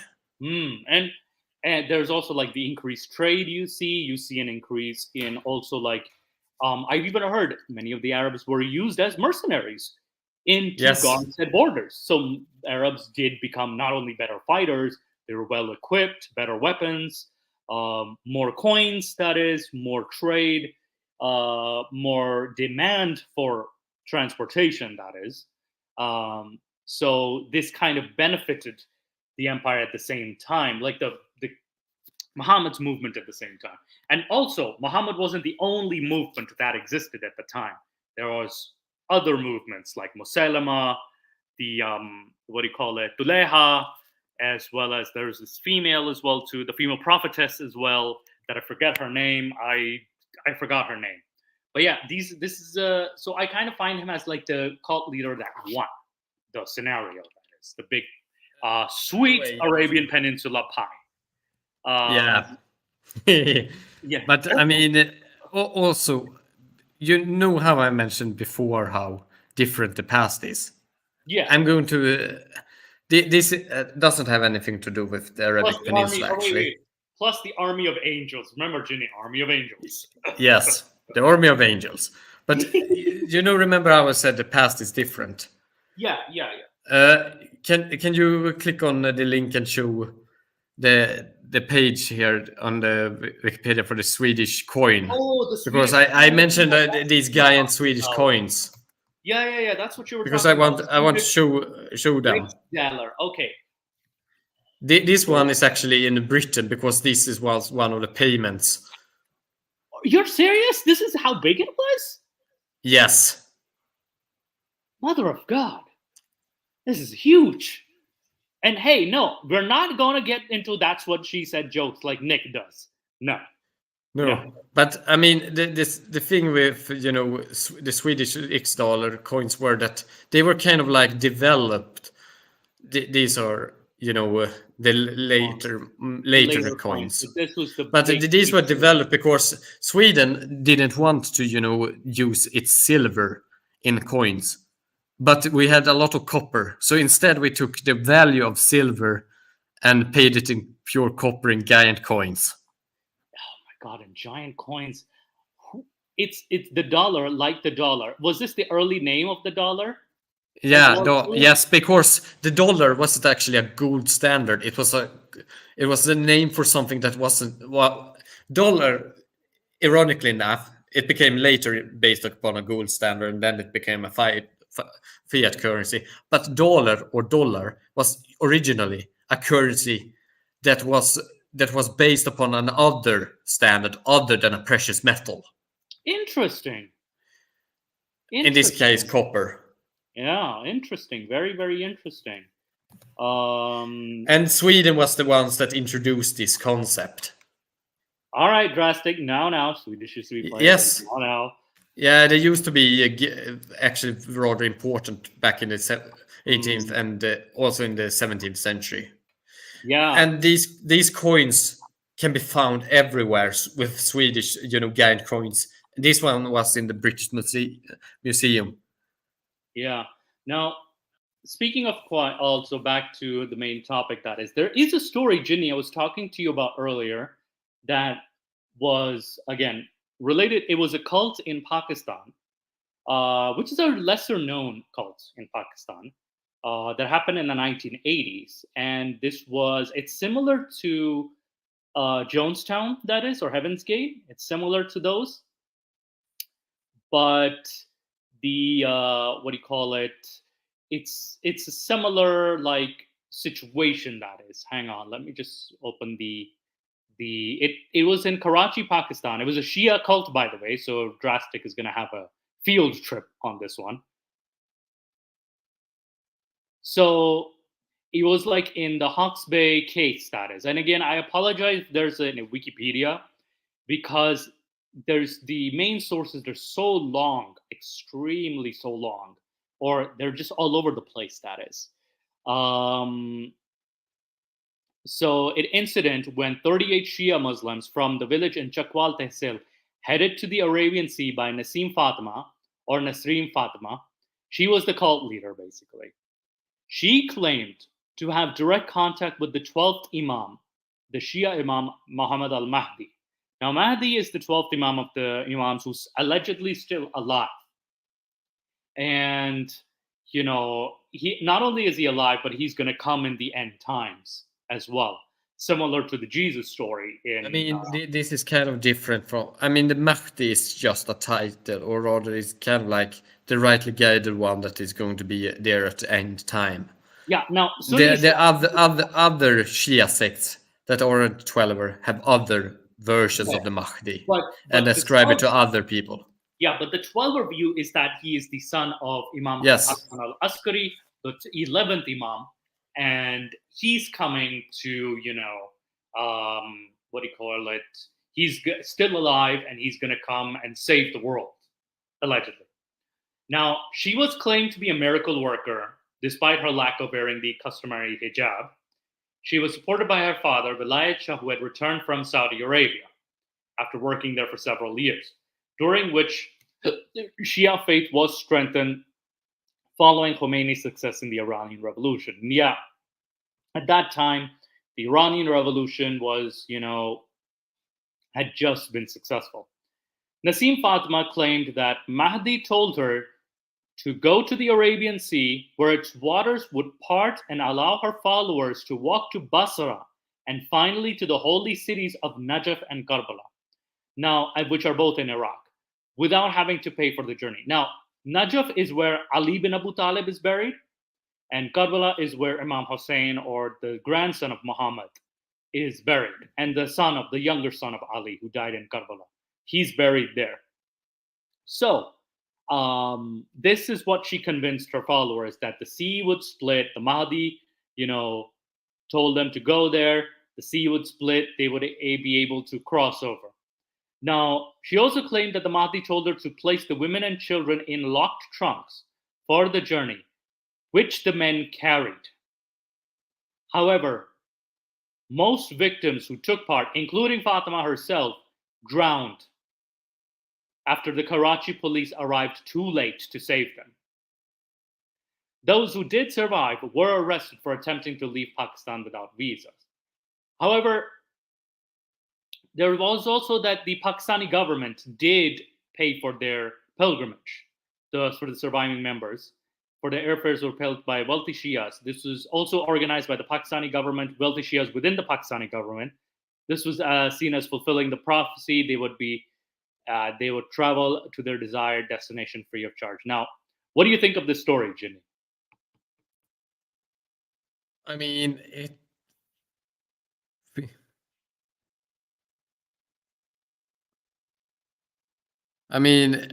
it seems more like an accident rather than caused by religious overconfidence rather than a deliberate mass suicide. No, the founder themselves died too. Yeah. And it seems like extremely negligent behavior rather than active death seeking. Now, to be fair, again, just to contradict that point, the what do you call it? The leader would often get revelations from Mahdi. That is, so this wasn't like an overnight thing too. No, but the deaths seem more as a result of very negligent behavior rather than as a suicide attempt. Yeah, it's not it's a mass suicide, but it wasn't. Yeah, like you said, there wasn't the intention of it. I don't think it was a suicide, more as it was a very preventable accident that happened due to overconfidence. Now, but Jenny, though, imagine you're walking into the sea expecting it to split apart, but that shit never happens in real life. That shit doesn't happen at all. So that's a bit I would not label it as just being irresponsible. That's fucking suicide almost. I think they walked into the sea, expected it to port, but they didn't expect the tidal currents or whatever that dragged them down. And also imagine there was women and children inside boxes too. This was fucked up. That is. I don't have the details how they died, but if they worked out and expected the sea to port, if it had just been normal wading into water, they would eventually realize, oh, the sea isn't porting when we are too deep in it, and they would probably have turned back. But they were probably caught by, for example, tidal currents and the like. No, what do you call it? Here's something I want to share from the story itself, to like more details on the story. All right, because I need more detail, because for me it sounds more like negligent behavior caused by religious conviction causing death rather than active suicide for the cause. Has been examined. This was a case study, by the way. This was in response to the Hawke's Bay, in response to the revelations received by one of their numbers. 18 of them died of the 38 Shia Muslims. So these were 38 Shia Muslims, 18 died, which may help explain the incident are discussed, including tensions arising from changing contemporary values, local. The case also raised important issues about the concepts of death, sacrifice, and martyrdom among Shia and Sunni Muslims, and shows how ideas about the status of the individual in the afterworld may affect social behavior. So they described that in late February 1983, 38 people, all Shia, entered the Arabian Sea at Hawke's Bay Beach in Karachi. The women and children in the group, about half the number, had been placed in 6 large trunks. The leader of the group, Sayyid Vilayat Hussain Shah, he's the father, pointing his religious banner at the waves, led the procession. Vilayat Shah believed that a path would open in the sea, in which would lead him to Basra, from where the party would proceed to Karbala, the holy city in Iraq. A few hours later, almost half the party lost their lives, and the survivors emerged in varying stages of exhaustion and consciousness. Pakistan was astonished and agog at the incident. Religious leaders, intellectuals, newspapers discussed the event in threadbare. The discussion revealed that almost how much about those participating in them as they did about the incident. Some saw this as evidence of insanity, and the leaders of the group were described as mentally unbalanced individuals with twisted, deviant personalities, the source of death and destructions. Now, Sunnis dismissed the matter as yet another Shia aberration from Orthodox Islam. This was the Sunni attitude. The Shias, on the other hand, pointed to the event as a confirmation of their faith. Only the Shias, they argued, are capable of such extreme devotion, of such a sacrifice. It was undoubtedly a case rooted in Shia mythology, which preconditioned the community to respond and enact the drama. So this was Chakwal Tehsil, Vilayat Shah's family. This was the village that they lived in. And Rana Sayadan, the Rana Sayadan was the village in the Chakwal district in Jhelum. So it's about 70 miles, population of 250,000, so this is further up north too. Population is 2,000, mainly consisted of Sayyids. Electricity had only recently arrived, but had not been meddled. There were poor harvests that pushed people to look into employment outside. Many have joined the armed services. So yeah, this was, this Vilayat Shah, after he served as a junior officer in Pakistan Air Force, left to work in Saudi Arabia. He returned to Pakistan in 1981 after a stay of 4 years. Rana Sayadan is self-consciously religious. Its very name announces a holy lineage, that of the Sayyids, the descendants of Holy Prophet, and the means of the abode of the Sayyids. Many of the Shia actors in the drama bear names derived from members of the Holy Prophet's family, Abbas and Hussein for men and Fatima for women. This is a very common name. I'm actually not going to lie. We are the 3 most common names in Shia Muslims. But there is tension in the area between Shias and Sunnis. A tension made more acute by the fact that their numbers are equally balanced. The economic subordination of the Sunni by the Shia reinforces said tension. The conflict between Shia and Sunni easily converts into a conflict between landlord and tenant. This opposition also runs through the local administration. The local government council, for example, is Sunni, but the village Lambarder headman is a Shia. Even families are divided along Shia and Sunni lines, and where individuals have changed affiliation. And there are at least 4 known cases of Sunni affiliation closely related to the actor in the drama, Naseem Fatima. The tension is exacerbated by the current emphasis on Sunni forms of the religion by the government of Pakistan. The Shia, 20% of Pakistan's 90 million, again, 90 million at that time, today it's 220 million, resent this emphasis. The Jamaat-e-Islami, I think this was also the time of Zia-ul Haq too, who was enforcing a form of like, Islamic state, that is. The major Orthodox Sunni political party is active in the area. The background is the larger ideological tension. From the 1980s onwards, the tension led to clashes. Yeah, this was fairly common back then. Like Vilayat Shah was living when Imam Khomeini, it was started in 1979, being a devout Shia. He would have been inspired by the message of the success of the Imam, but Saudi Arabia was no place to express his rekindled Shia enthusiasm. Can I try to summarize what I think?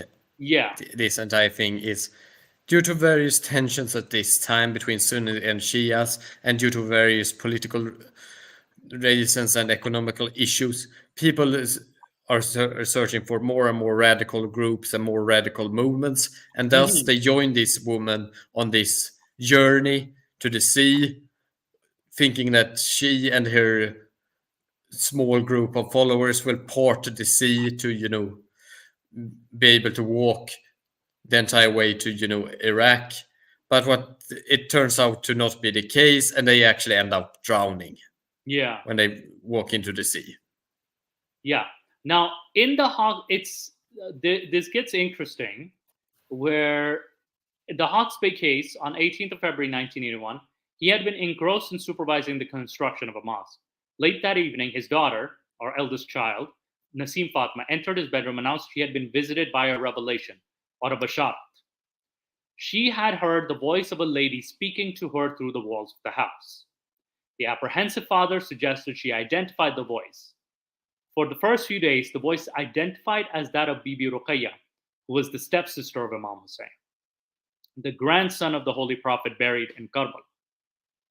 Some handprints appeared next to the wall of Vilayat Shah's bedroom.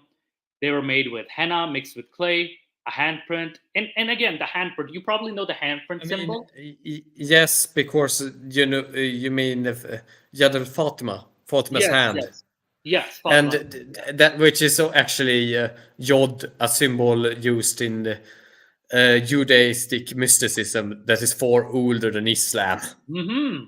Oh, so that's where it was taken from. Yes. The hand. Okay, so it's from Jewish mysticism. Interesting. But then it was adapted and they called the Fatima's hand, and then. Is there like a Zoroastrian thing too in this as well? No, because, or at least I don't know about that, but I know that Judaism, it's known as the hand of God. Right. And it's one of those mystical moments where they kind of like the five ideas about the faith and the five mysteries. Yeah. So it's the funny thing is that when you go into Abrahamic religions, they always divide things in numbers that are either 1, 3, 5, 7, 13. There's something about 9 too. 30, 40. Yeah, 40 is common. Or 17 as well. And yes, I forgot 17. 30, 40, and 100. And then you have 300, and then you have 800, and between there you have 666 also in Christianity. Oh, of course, yes, the 666. But there's also like numbers like 12 as well too. There's numbers like 12 and 72. No. 72. Right? Yeah. God, no, I'm not into these number things, but I just know that certain things are reoccurring. But anyway, we should continue on. Yeah, I grew up as a Shia, right? So I'm like, I kind of see the 12 and 72 as very common. So, and I saw this in Christianity. It was like, oh, this existed here too. So yeah, the 12 I haven't. I don't. Yeah. Yeah, the news of the handprints spread like wildfire. It spread like wildfire, and the next 15, the usual business of life came to a halt. People gave up their work. Women stopped cooking their meals. Everyone gathered in the house of Vilayat to see the print, to touch it, to pray, and to participate in the mourning. Oh dear, I can kind of see this happening. I'm legit imagining this is happening. And I've seen something like this before. Was a direct now the Azadari recitation of Muhim's honor of the Hazrat Hussein was a direct consequence of the handprints. It created a highly charged, contagious atmosphere. Of course, Sunni Muslims, and rightfully so, to their credit, were cynical about the whole affair. They would remain adamant opponents of Nasim's miracles or mu'jizas. Opinion was divided among Shia.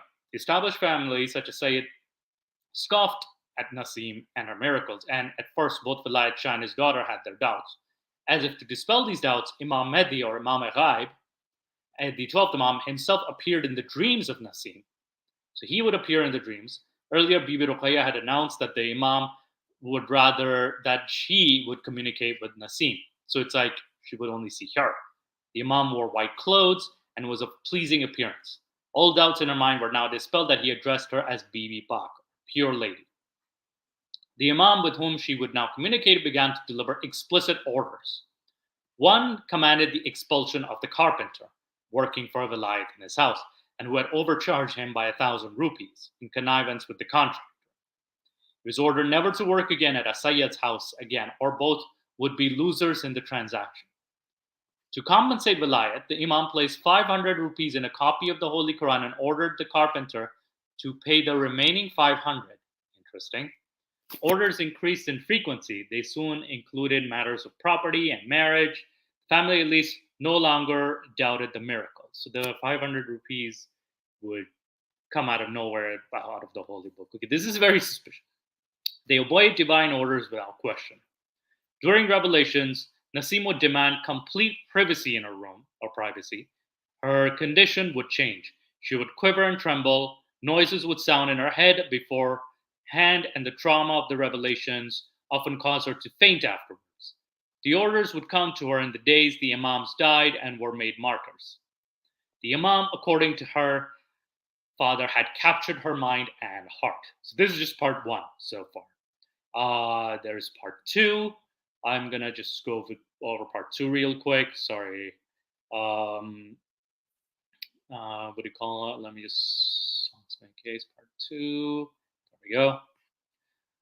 So in this, the local Shia religious leaders and lecturers, they acknowledge Nasim and visit her regularly.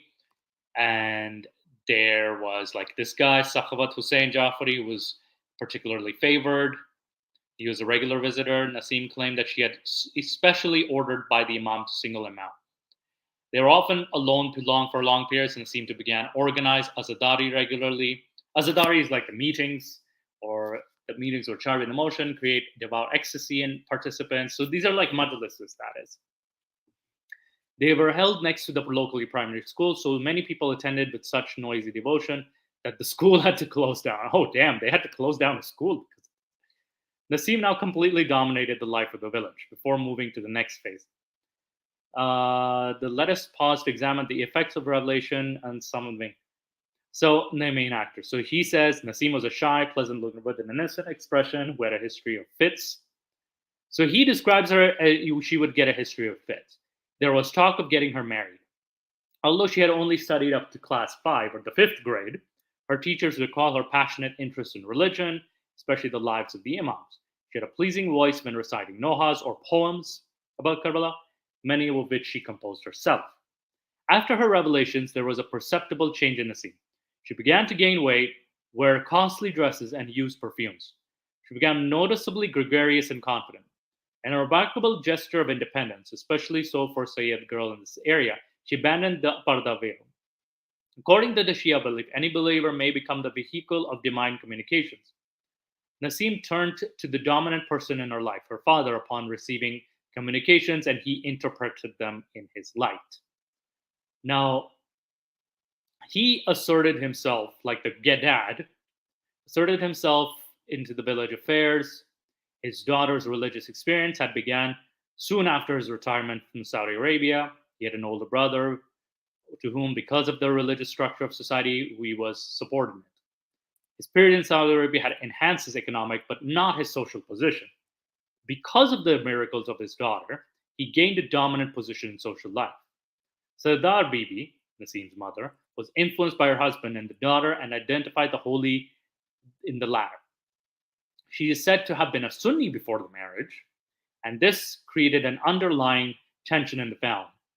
In an expression of loyalty to her husband, she severed relations with her parents and brothers because they disapproved of her conversion. She hesitantly obeyed her daughter's revelations. So the mom is still hesitant here. So he was a Zakir, this Sakhawat Jafri guy, he's a Zakir. A Zakir is basically a speaker in Shia Muslims and in the Chakwal region. He was not a Sayyid, and his family was said to be a butcher. Butcher as in the profession, not a murderer, please. Vilayat Shah rewarded him for his loyalty with gifts like refrigerators and TVs, fans. When he needed money for a new business, he was presented with money. Oh dear. So most people were very cynical about this relationship between Nasim and Zakir. The Sakhwat's wife, who had complete faith in Nasim, said people were spreading dirty talk about Nasim and her husband. In spite of this belief in revelation, Sakhwat Jawhari did not join the pilgrimage. So he did not join the pilgrimage. So he had recently opened his shop and explained the abrupt departure would ensure its failure. And Nasim was understanding this is not a trip for Zakirs. We want to see you prosper. After the vision, Nasim's followers bestowed on her the title already used by the Imam Pak Bibi, Pure Lady. The transformation of her appearance and character is now complete. She radiated confidence, and her following spread outside the village. Most, yeah, I think people. This is going to probably be a very long thing here, but I think we are getting the picture. She was kind of like almost like a medieval child saint. Yeah. In that, you know, she is hearing and seeing visions of the Imam. She's getting followers around her because she's so convinced. She is also placed in a position where apparently her father overseeing the construction of the local Shia mosque must have been well connected. People just follow her because they think that she is genuine, and thus they follow her to their doom. Yeah, and also, like, you know, we see like she's getting these revelations and stuff, right? And like her physical condition changes. We kind of get, you know, a picture of this, right? And what happened, like that she led followers to not only their doom but also her own. That is. So yes. This was a tragic incident. That is. But again, I don't see where, you know, it wasn't a deliberate suicide attempt or anything like that. It was just that they thought they could, you know, walk, and they walked into the water and they drowned due to, you know, issue. Yeah, and though there was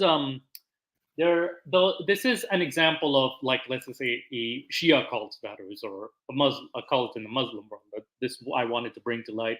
It's very, like, not so talked about case.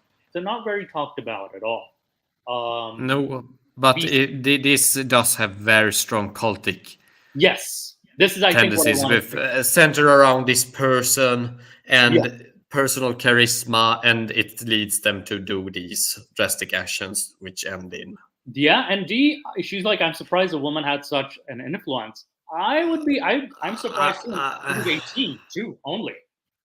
I'm actually not as surprised that a woman had that sort of influence. This has happened several times it's in Pakistan. I'm not that familiar with the culture there, but I have seen, at least in Arabic history, several women that had actually kind of cultish followings around them. We've even had like prophetesses too, apparently, in Arabia. Yes, but I mean, even after Islam, you have the Sufi saints like Rabia.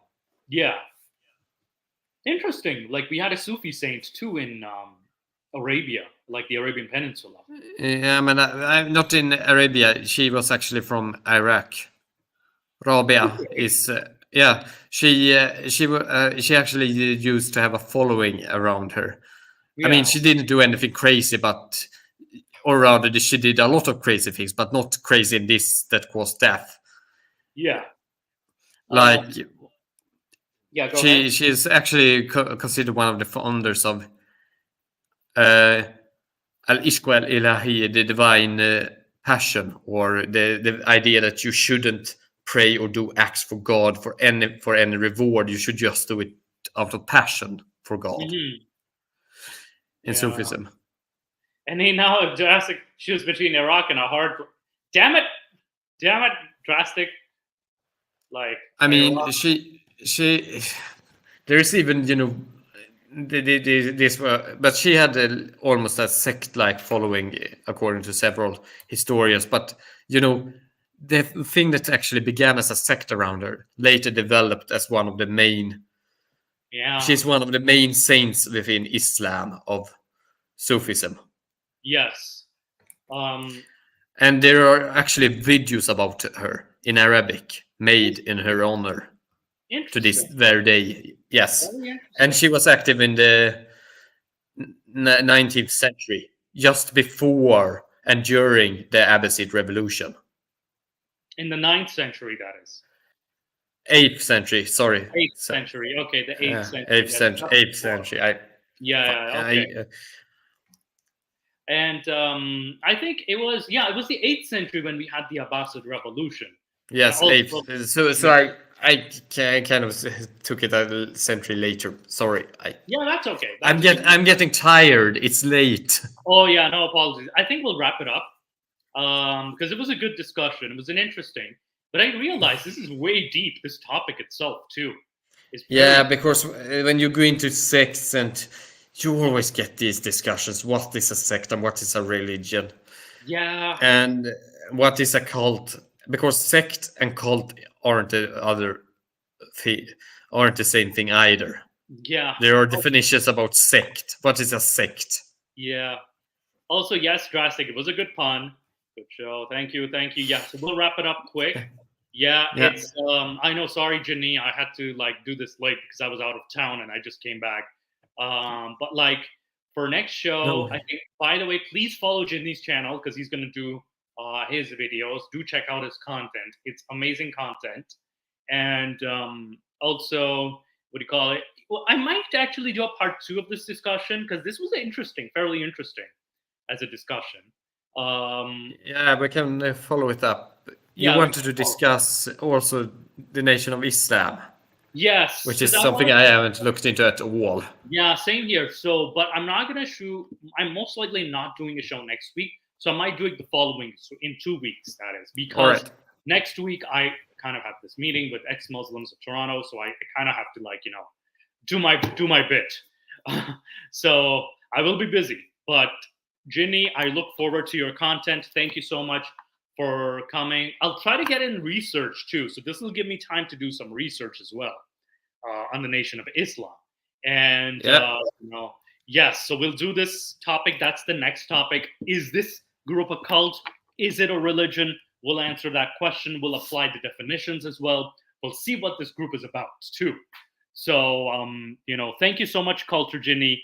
I apologize for making you tired. So yes, so next show in 2 weeks, because this coming Saturday I'm going to be occupied, and the following Saturday, September 30th, unless I announce otherwise, we're doing a September 30th show.